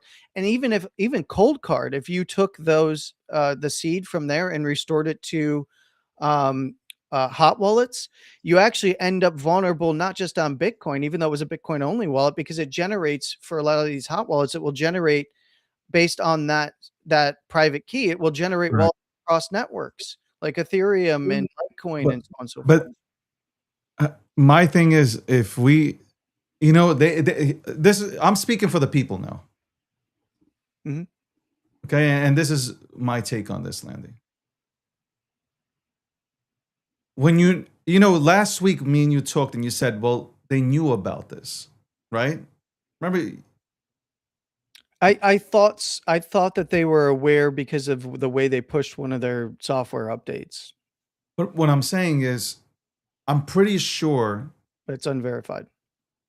it's speculation, right? But like, okay, Speculation, yeah. let me say it in a way where nobody gets butthurt. AI is around, right? AI is getting more advanced. Mhm. Now, I look at like when Anthropic comes out and they say, "Oh my God," or when like OpenAI comes out and they say like their AI agents escaped and they hacked into 3. I look at that as like a marketing ploy. In some way, it could be true, but I think it's marketing to make their companies more valuable. That's just me. Could be true. I'm just saying. I think both can be true, though. I think from both sides of the spectrum. But you have AI. You know it's advancing. You know what China's doing, right? Like you know shit is happening, and here you are, or here we are, in one of the most important spaces, and I really mean that, one of the most important industries that has ever been created, and to be nonchalant about this stuff, I really believe that is the case. You know why I believe that, Landy? That is the case. It's because if it was taken seriously, you would have dedicated so much money to that department to make sure that these things don't happen. Mhm. Bottom line, I'm not saying things can't happen. Look, Equifax, they're 325. I mentioned this, 325 million people's information leaked. Like these things happen. These things happen, and they will happen. But if you're ahead of the game, and you have a team that knows how to use AI now to go ahead and find any exploits, run simulations to make sure that the people are taken care of, we're not in this situation.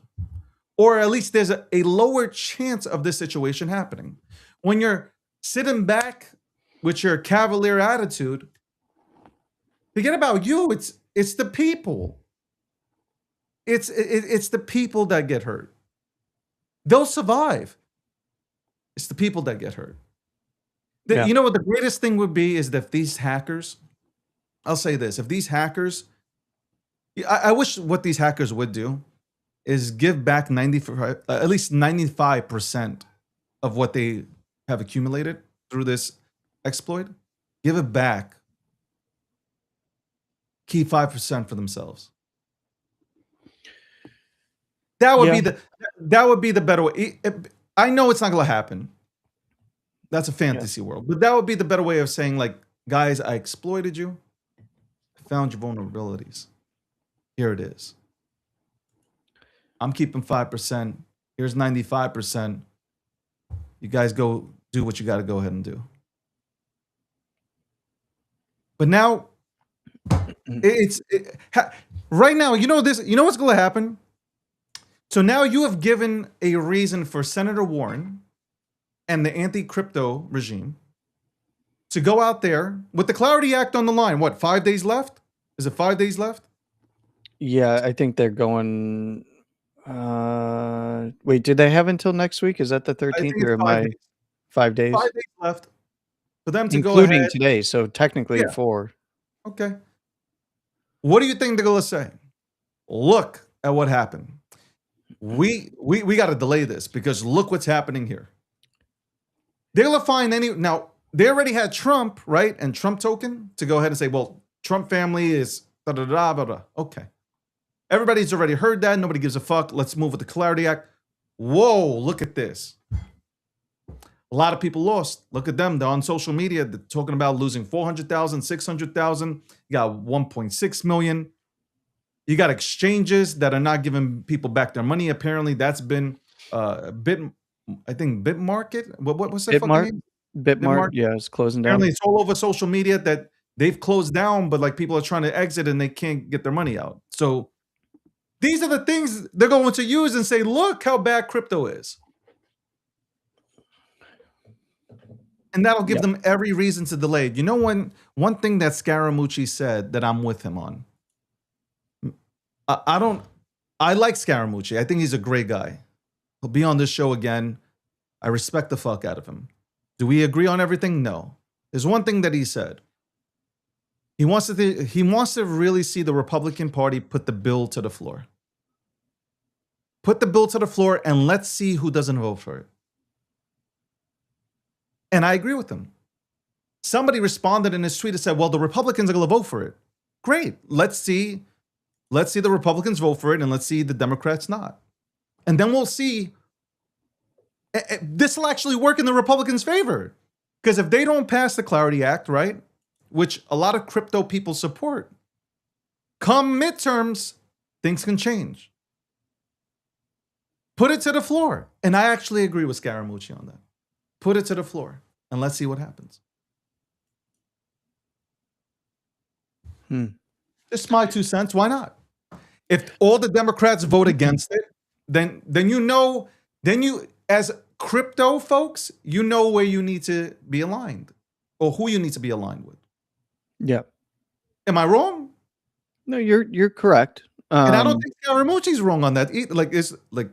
Listen, no, I think he's correct as well in that regard. Him going back and forth with Trump and all that stuff, I agree to disagree on some of the things that he says.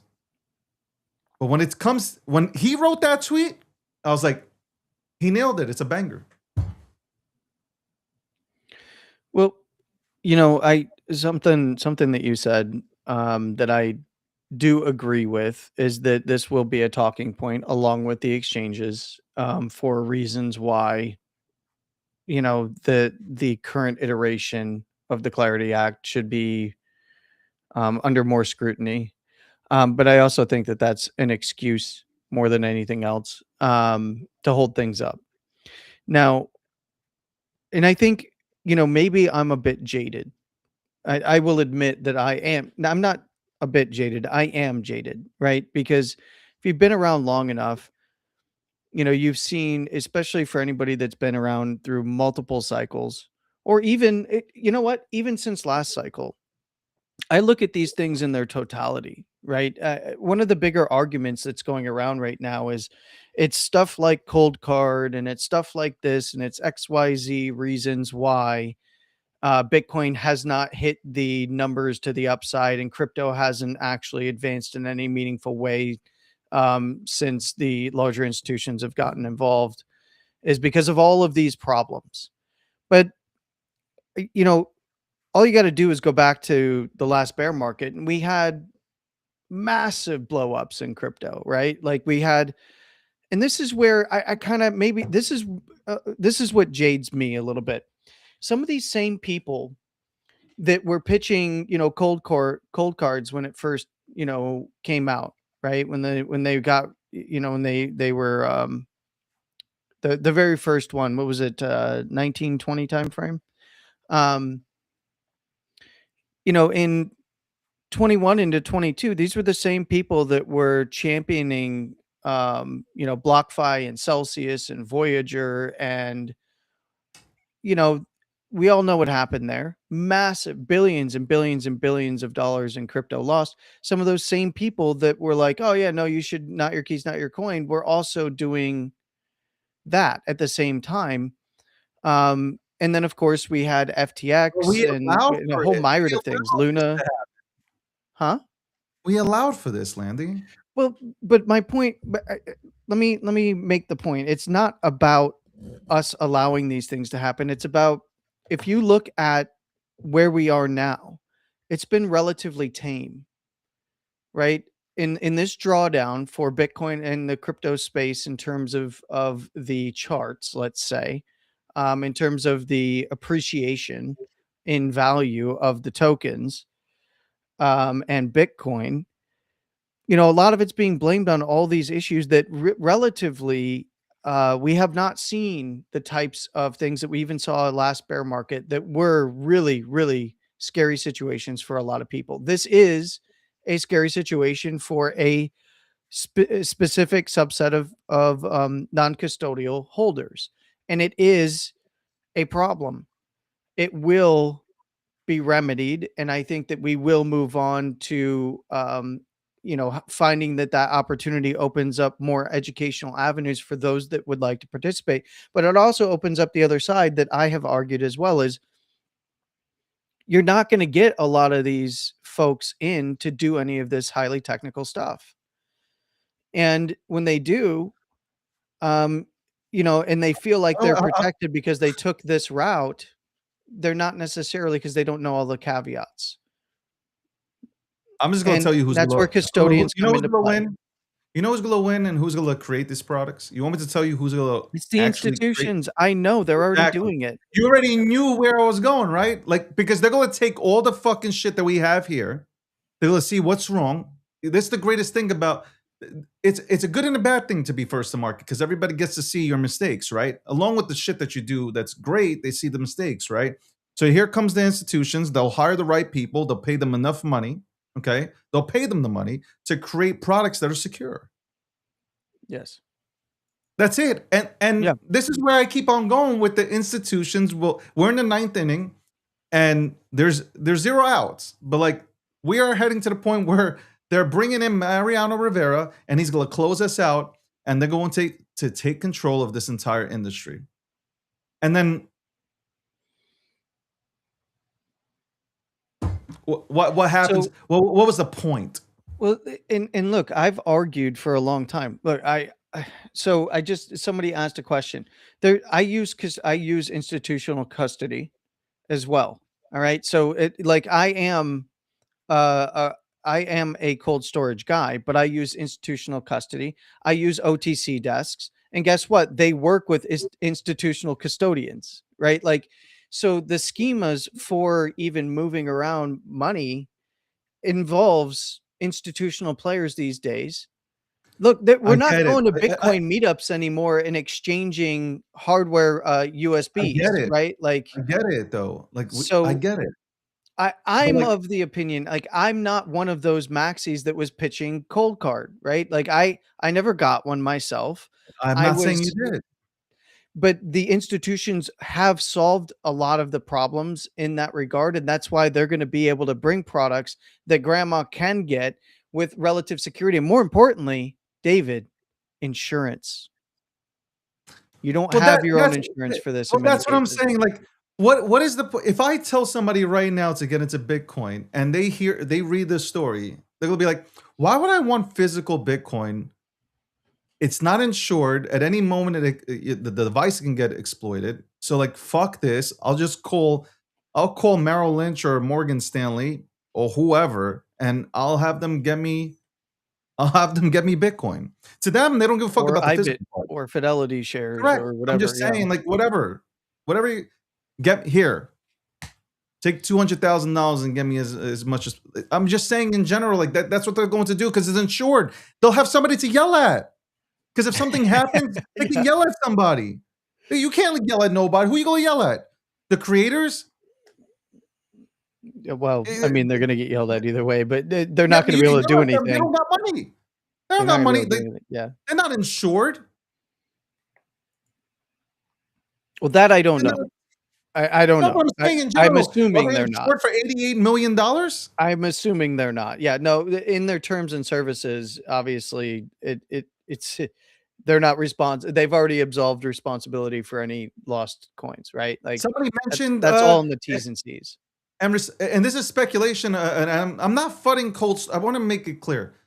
This is not footing cold storage. This is this is news. This is not me fudding. This is actual news. These are actual events that took place. Somebody said that BitKey, they had some sort of thing that they needed to patch up. This is now going across the board, man. But this is all because of AI. I really feel that, like, you got people. You imagine you're already a programmer, you're already a hacker, right?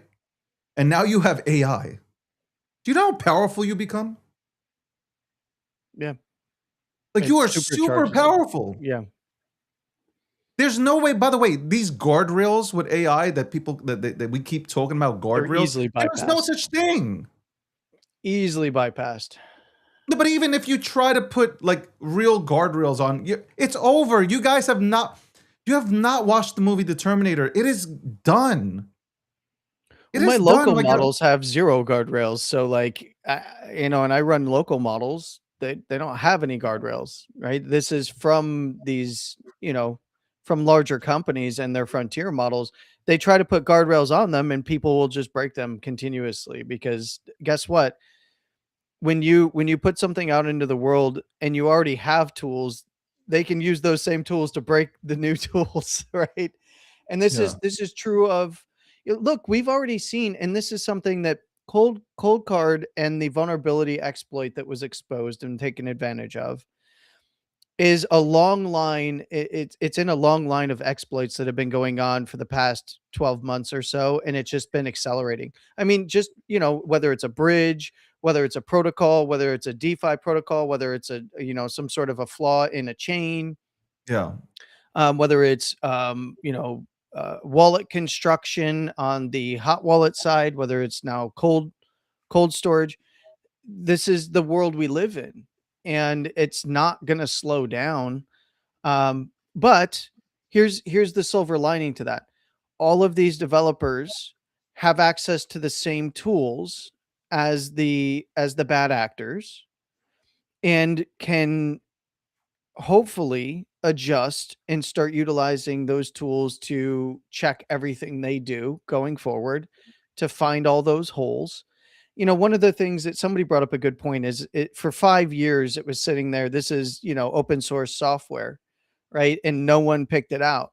And all it took was a simple, you know, a simple targeting from advanced AI to rip it apart and expose the vulnerability. Yeah. Um, And I do think that will keep security teams up at night for the next couple of months, really rethinking how they go about, handling their deployments of software, rechecking all their old work, and what's already out there and deployed. And I think that in the end, that yes, this is a terrible time for those folks, but I think that it will create better times for the future. But you know what? And I respect what you're saying. But can you imagine you lost $3 million in Bitcoin. It's hard. You can't think about the past. You can only move forward. Well, look, it's Really, that's the message. not trying to diminish it. No, you have to acknowledge it. But I'm saying, but let's keep it 100 right now. This is the message that people are saying. I've read it. People are like, man, somebody's telling people, hey, I went through the same situation. You just got to keep moving forward. Can you imagine? You've invited people to this space to get into Bitcoin. I'm not shitting on Bitcoin because it's not a Bitcoin network problem. It's not a protocol problem.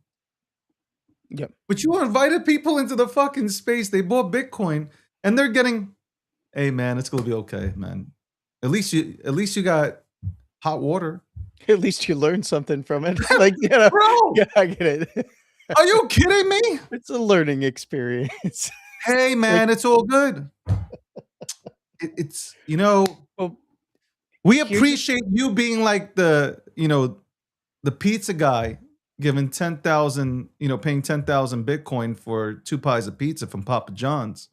It helped us in the way we transact.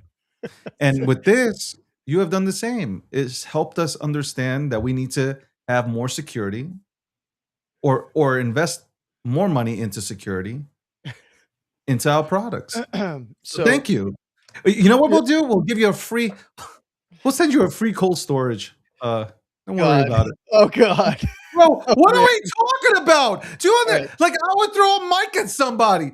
The way I swear to God, Landy, I'm listening to these combos. I'm like, do you understand somebody just lost their entire net worth? And y'all are just like, but that is well. Look, this is the same conversation, and here's the rock in a hard place for the conversation. Don't worry, you'll make it back, Landy. You'll make it back.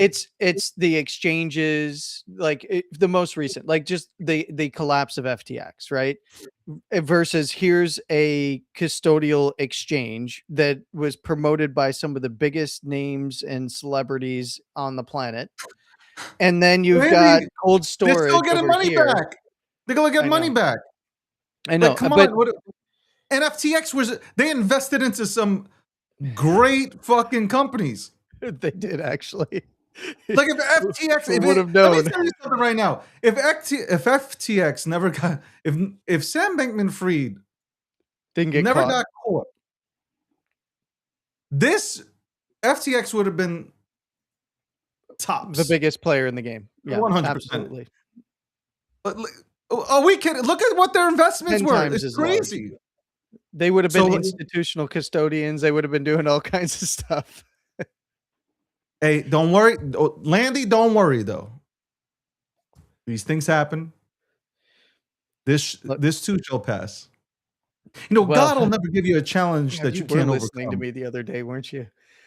But because I literally said, at the end of the day, though, give it a couple of weeks and no one's going to be talking about it because it'll just be something else. Right. I think this is, I don't think okay, we didn't even talk about Saylor selling. Not that I cared. I didn't even care if didn't really have an effect on the market, but yeah, no, he did.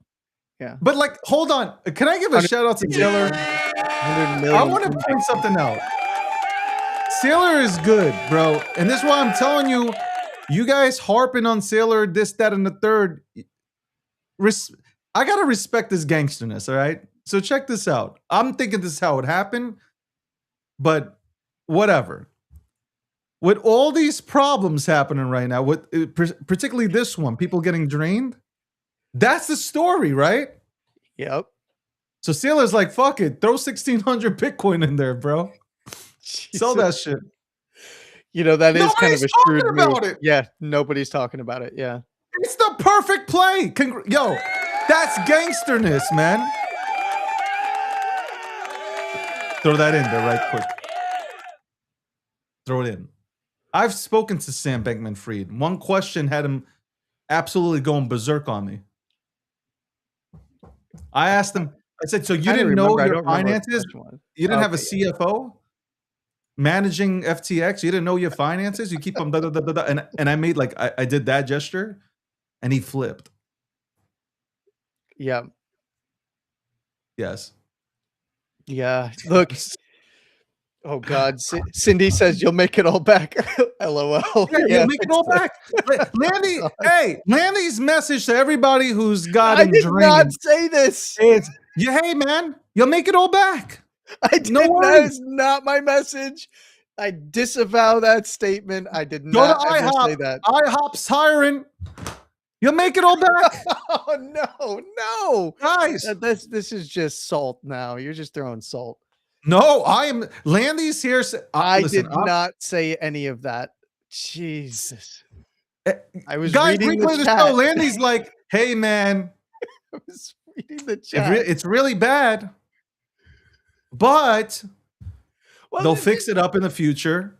Because people are trying and you to can always make it better. Correlation. No. You're a terrible person. There is that. You're a terrible person. Oh shit. Sorry.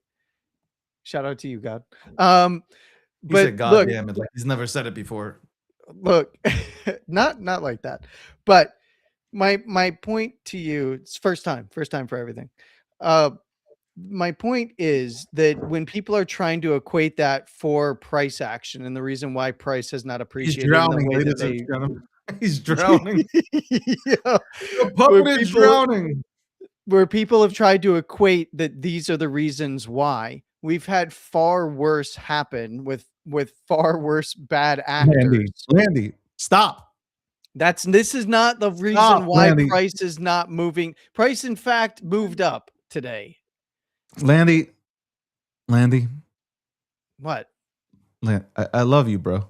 No you Diddy. Twisted what I said. Hold on. No. Hold on. I might be the triumph, the insult comic. Dog you're stuttering. You usually don't stutter. You don't stutter, Landy. Okay, that's one thing you don't do. I'm trying not to laugh because it's a serious conversation. Because we could call it for what it is. What? You did an attaboy. Oh, come on. No. You did a don't worry, attaboy. You'll make it. Jesus Christ. These are things you need to go. You are essentially saying what others have said. Hey, this is what happens in crypto. You just got to keep going.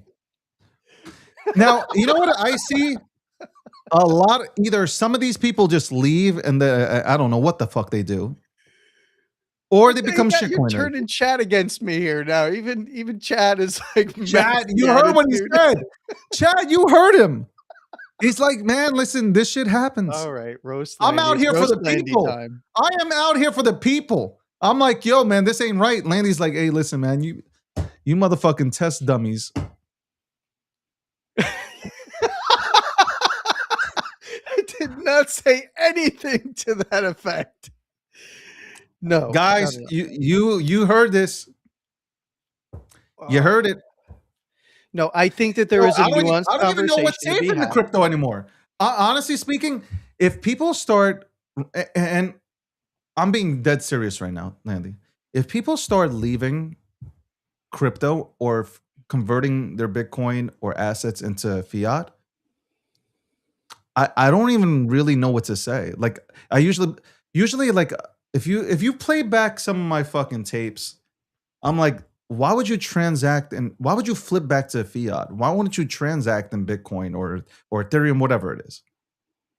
But now, if people decide to flip back to fiat, I can't. What can I really say? Hold on, there are wallets that are more secure. Like they're going. You know, right now the pushback is going to happen. People there are going to be a lot of upset people. They're already upset. I agree 100%. And I also am, and I've said this before, cold storage and managing this yourself is not for everyone. It really isn't, because now you are taking on the risk and responsibility. Should there be, let me ask you a question. Should there,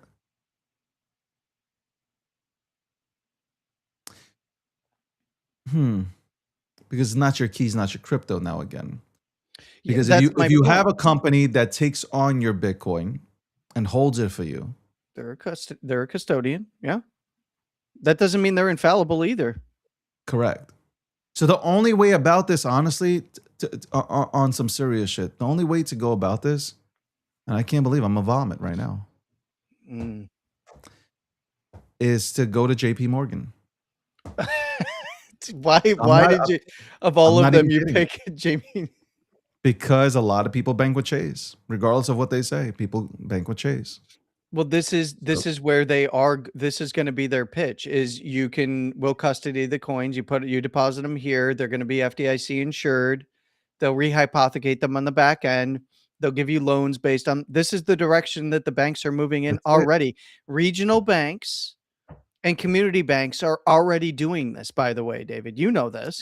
I know, but I'm saying like now we're gonna go from only the hardcore cypherpunk motherfuckers will say absolutely not, and even agree.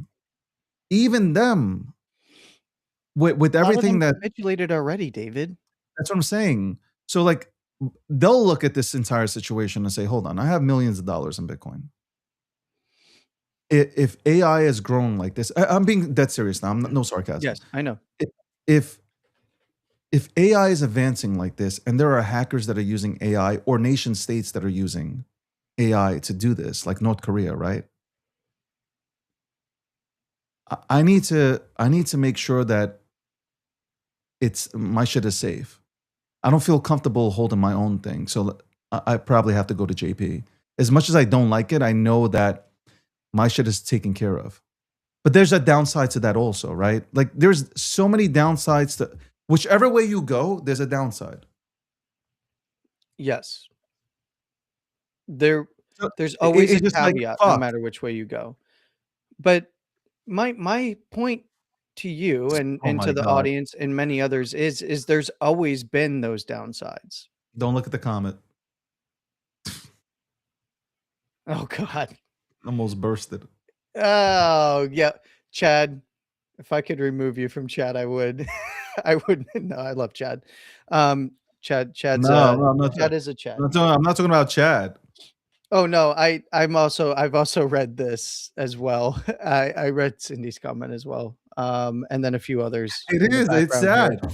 here. It is sad when you got to tell somebody it's the rite of passage, man. It is, yeah. And we've all experienced it. Every single solitary one of us. I remember when I got rugged for the first time. I remember staring at my wallet. And like that song came on. Everybody in the arms. hurts. Oh, I thought Yeah, you were going that to say in also. the arms of an angel. That also. All those songs came on. At the same time, just in your head. No, I'm telling you, like I remember it was such an awful feeling. If I told you guys how much I got rugged for, like you guys, I stopped myself from saying something that Yes. TikTok will probably take me down for. But a lot of people would look at it and say, "Oh my lord, oh my lord." I already know from what's available on chain, and I said, "Oh my lord." Landy. Well, these are you know what? Look, I don't wish anything bad on Cold Card and stuff. Like that's not. This is not. This is. I just want to say, like, I'm not dancing on these motherfuckers right now. Like that's not what I'm doing. It's just that you had ample opportunity to make sure that this kind of situation doesn't happen. And if you knew about it, you should have took it a little bit more seriously. I'm not saying you didn't. All I'm saying is there's a bunch of people that are now out of Bitcoin. and somebody made a comment that you can't run such a light team, 5 people only. I think it was like 5 or 6 people a part of the company or some shit like that. You can't do that. Like, especially if you're holding that amount of Bitcoin, right? Or users are holding that amount of Bitcoin, there has to be a bigger team. So, but again, I don't want to blame people, because if people were pitched this product along with like a ledger and all this stuff, and it's out there, like I don't want to blame the people, because they're like, okay, these are my choices for a cold wallet, and they go into it. So it's not, you can't blame people, no matter how much research you do. Look, how many restaurants are good, but they have a 3.9 rating, right? Because somebody didn't like them, right? It wasn't their cup of tea, right? Mhm. It's the same with here. You might not have particularly been fond of them. I'm not saying you were or weren't. I'm just saying in general. But some people found them to be really great. So again, it is another black eye for our industry, 100%, because it will be weaponized towards the I Clarity agree. Act and regulations, right? Like this is the big problem. And I told you, Bitmart, them doing what they're doing, like not giving people their money. Again, this is what I'm reading online. These are clients of yours saying this, and notable clients. It's not just like some randoms. It's just notable clients saying these things. And I'm looking at this. I'm like, they're going to take this and use this towards saying this is why crypto is bad. Meanwhile, every other country is far and away ahead of us. And I don't care what anybody says, it's the truth. And especially, I had Andrew Gordon on here. I don't know if you watched it, but we were talking about taxes. Yeah. And, you know, he's out there talking about, okay, Clarity Act, great, but then we need to figure out how we can actually have a real system here for retail.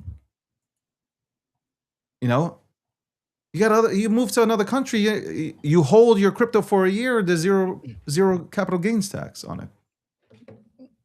You know, here Yeah. people That's quickly here we have, changing in a lot of countries, though.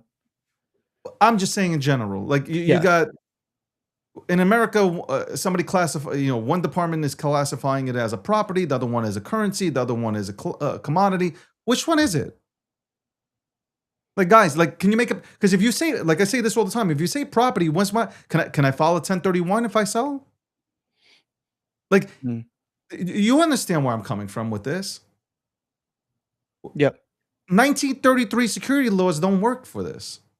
Like, at some point you got to say, look, we got to update shit because we've evolved. So we need to make rules that actually allow people to operate here correctly. Because at the end of the day, I'll say this, Landy, because of the way the rules are set up,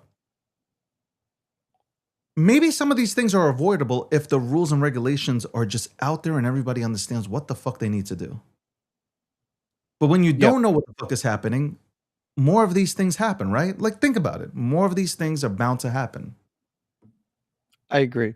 But also, and I've told you this, over the years, I've felt very conflicted, right? It's an open market. Anyone can come into the market and buy, whether it's an individual or an institution. But there's a give and take. And there are things that we often talk about wanting to see, and it usually revolves around price, right? It's drifted pretty far away from the ethos and the cypherpunk movement, I would argue a long time ago at this point, right? Oh, yeah.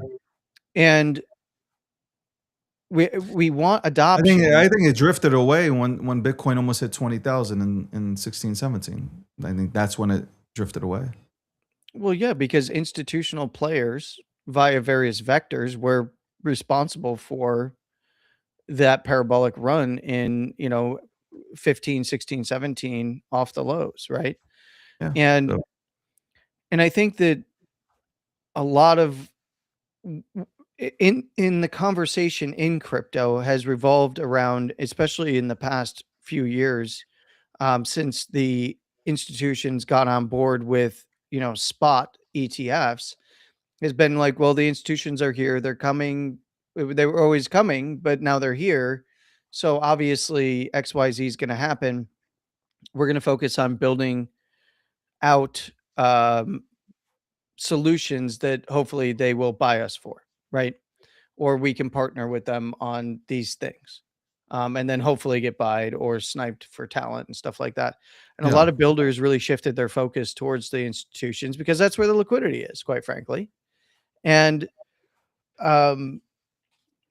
it really, my views of things have evolved over time from the F the system to the we have to infiltrate the system to could the system absorb us and win.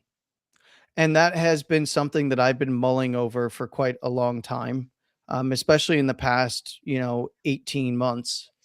I haven't talked about it a lot because, there's I'm in conflict.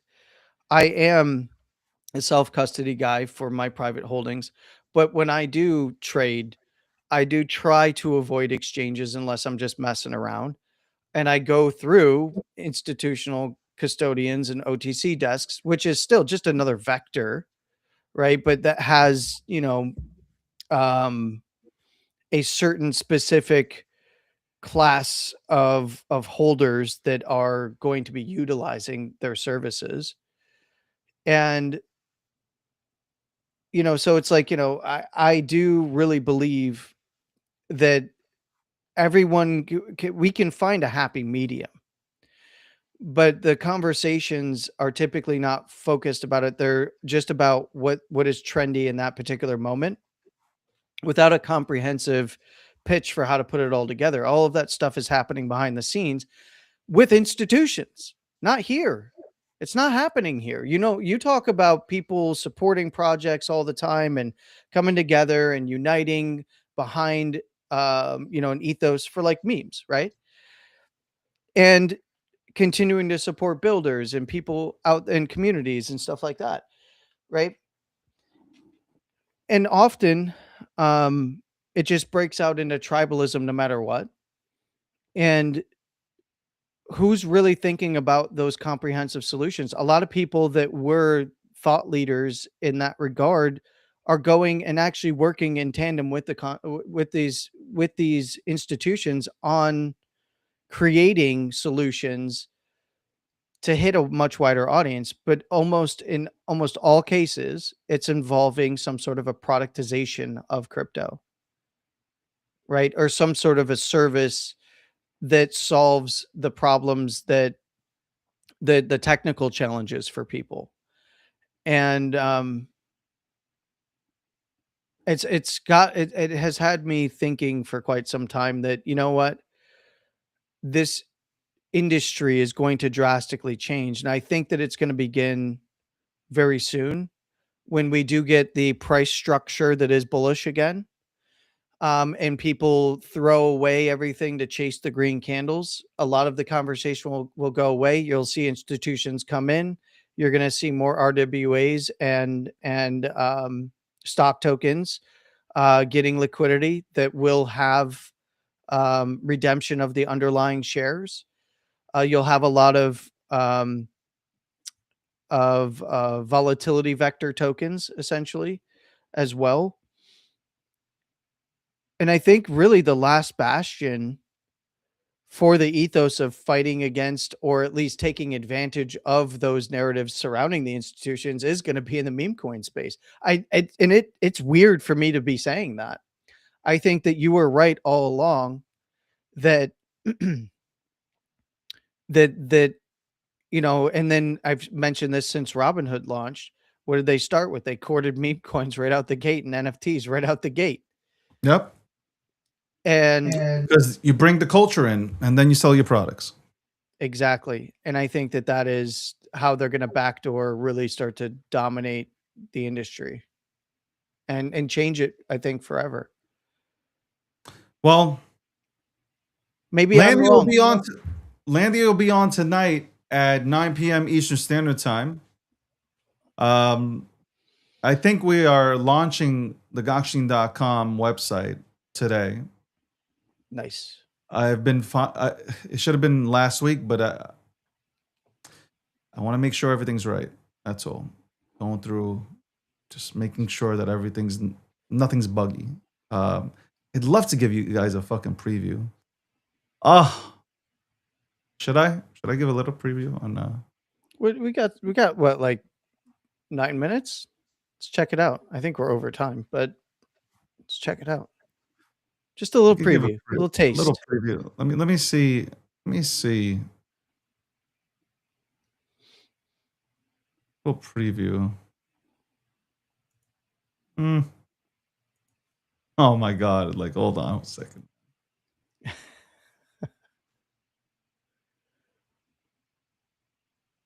I want to. I'll give a little sneak. Fine, a little sneak. A little sneak. Look and Because feel, I've obviously. been talking about it the entire time, so people might be like, "Nah, he's not doing shit," right? Here's a little sneak peek of what we have coming, guys. Ladies and gentlemen, the Gokshin.com website will be out hopefully later today. That is the goal. You know, the cool. This is going from a magazine 10 years ago, whatever it was, 10 years. I'm thinking 10 years ago to Shit. this, and having a full blown media company is pretty dope. And yes, we'll be reporting on everything: digital assets and politics, geopolitics, sports. It's everything. Yep. It's everything. So yeah, I'm excited. Like this is what, guys, I just want you to know, this is what I've been sitting, like when I'm off of this show. When I'm off this show, like this is what I'm doing. Whether I'm on a conference call or I'm taking a call or I'm trying to get a deal done, I'm still working. I'm working on this. And I want to give a shout out to everybody I don't know who put this in play. It might have been Ron. Somebody put this in play and said, we should, like, because I came out here and I said, you know what? I'm working, like when I say I'm working on my own product, right? I'm working on my own business. I really mean that. Landy knows this. I'm working on my own business. And I say this, like with all due respect, I hope everybody wins, but I'm being selfish. I've been selfish for 12 months now because I want to work on my thing for once. It's what I'm doing for one time in my life. Just, yes, I'll still like try to support as many people as possible, but this is where I am right now. And this is, this is hard work. This is absolutely, well, you don't understand, like this is fucking me going to sleep at 4 o'clock in the morning type work. And this is not once. Landy's on the West Coast. He contacts me at 3 o'clock in the morning. Just like he's at 11, 12 p.m. out there, bro. Yeah, you have been actually like pulling overnighters, which is wild. And I'm just like, I'm just watching. And like, I think, I hope, like you guys have started supporting. You started supporting the Gokshin account on X, and I appreciate that. I see a lot of you guys are trying to be more supportive, and I really do. As much as I go ahead and support you guys, I love to see that shit back, reciprocated. You don't have to, but I would love to see it. You come to my spaces, you come to my shows. You come to our shows, Landy's and Rob and Taylor. Got more people coming on. You come and see them. Well, support the goddamn network. That's what we'll ask. You don't know. You're supporting others. You don't even know them. We're reporting the same thing. That's all I'm saying. Yep. So like, yeah, I can't wait to, come out with this and finally flip the switch and obviously, we'll go ahead, and I'd love to bring in people that report on stuff, and there's more stuff coming. This is, again, I told you, a line of products are coming out. This is the main hub, right? But there's more stuff coming. Landy's seen it. There's more stuff coming. Oh yeah, I'm excited. And I man. just hope we got Gokhshtein PR for anybody who wants to listen. If you're a brand and you're struggling and you want to be pushed in the right direction, we're here. You got a product, you need it to be pushed correctly, built out correctly, we're here. GokhshteinPR.com. Go right there. The new site, you have no excuses. We report on everything. Break down everything on this new site. No excuses. And then we got something really... There are 3 things, but the next one coming out is really cool. Because I think it's necessary for us, because it will allow us to speak the way we want to speak. That's really it. You know what? The fucking concept came after the fucking 19,000 fucking limited fucking restriction shit that came on TikTok and shit. Yep. So yeah, I'm excited, man. So shout out to me, bitches.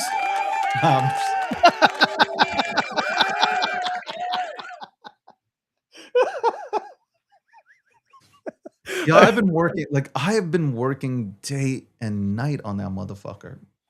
And that, you know what it is? It's so hard because it's not that I didn't care about Gokhshtein PR. Of course I care about that. But this is home base, right? You want to make sure that the foundation, when it comes to home base, is absolutely, the foundation is built out strong. Yep. So appreciate you, obviously. Landy's he's had his takes. He stood here while we've restructured and rebranded, and the sky's the limit. That's really how I look at it. I agree. And shout out to you, brother. You've been working your ass off. You really have. Like, bro, I'm thankfully I'm not aging. Yeah. As soon as you sit down, though, trust me, you're gonna feel it. As soon as you sit down to take a deep breath, you're gonna feel it. It's gonna hit you all at once. It's just gonna be cool, man. Because I could have been bought out multiple times. I refused. I could have essentially. There was a deal. Still is a deal, but it wasn't to do something. But I don't want to do that because I want this, because the people get an actual voice. So, yeah. Anyway, catch Landy 9 p.m. Eastern Standard Time, breaking down or market update with Landy. Update you on the markets and see where the fucking markets are going. Put you you can front run the markets when you watch Landy. You can learn something. Mondays, Wednesdays, Fridays, 8 p.m. Eastern Standard Time. Taylor's not on today. She's sick. So 7 p.m. she won't be on. But at 8 p.m., Rob Nelson will be on. I don't know if Landy's going on, but if Landy is, they'll be talking about mostly politics. And I'm pretty sure that I destroyed Rob so bad last time that he'll be talking about either me or Iran. I can already figure out the topics. And yeah, on that note, me and Landy will say sayonara to you bitches. And I really do. I feel bad for anybody who lost Bitcoin, man.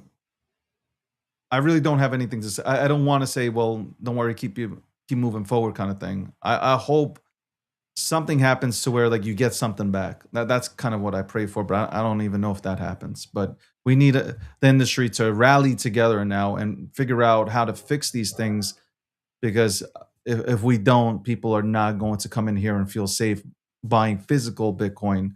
They'll go right to their brokers and get that shit kind of done. So, yep. On that, Landy, have a great one. I'll speak to you later. And as Akil Patterson would say, have a great day and an even better tomorrow. Bye. How do I go bye? Bye. How do I go bye? Bye.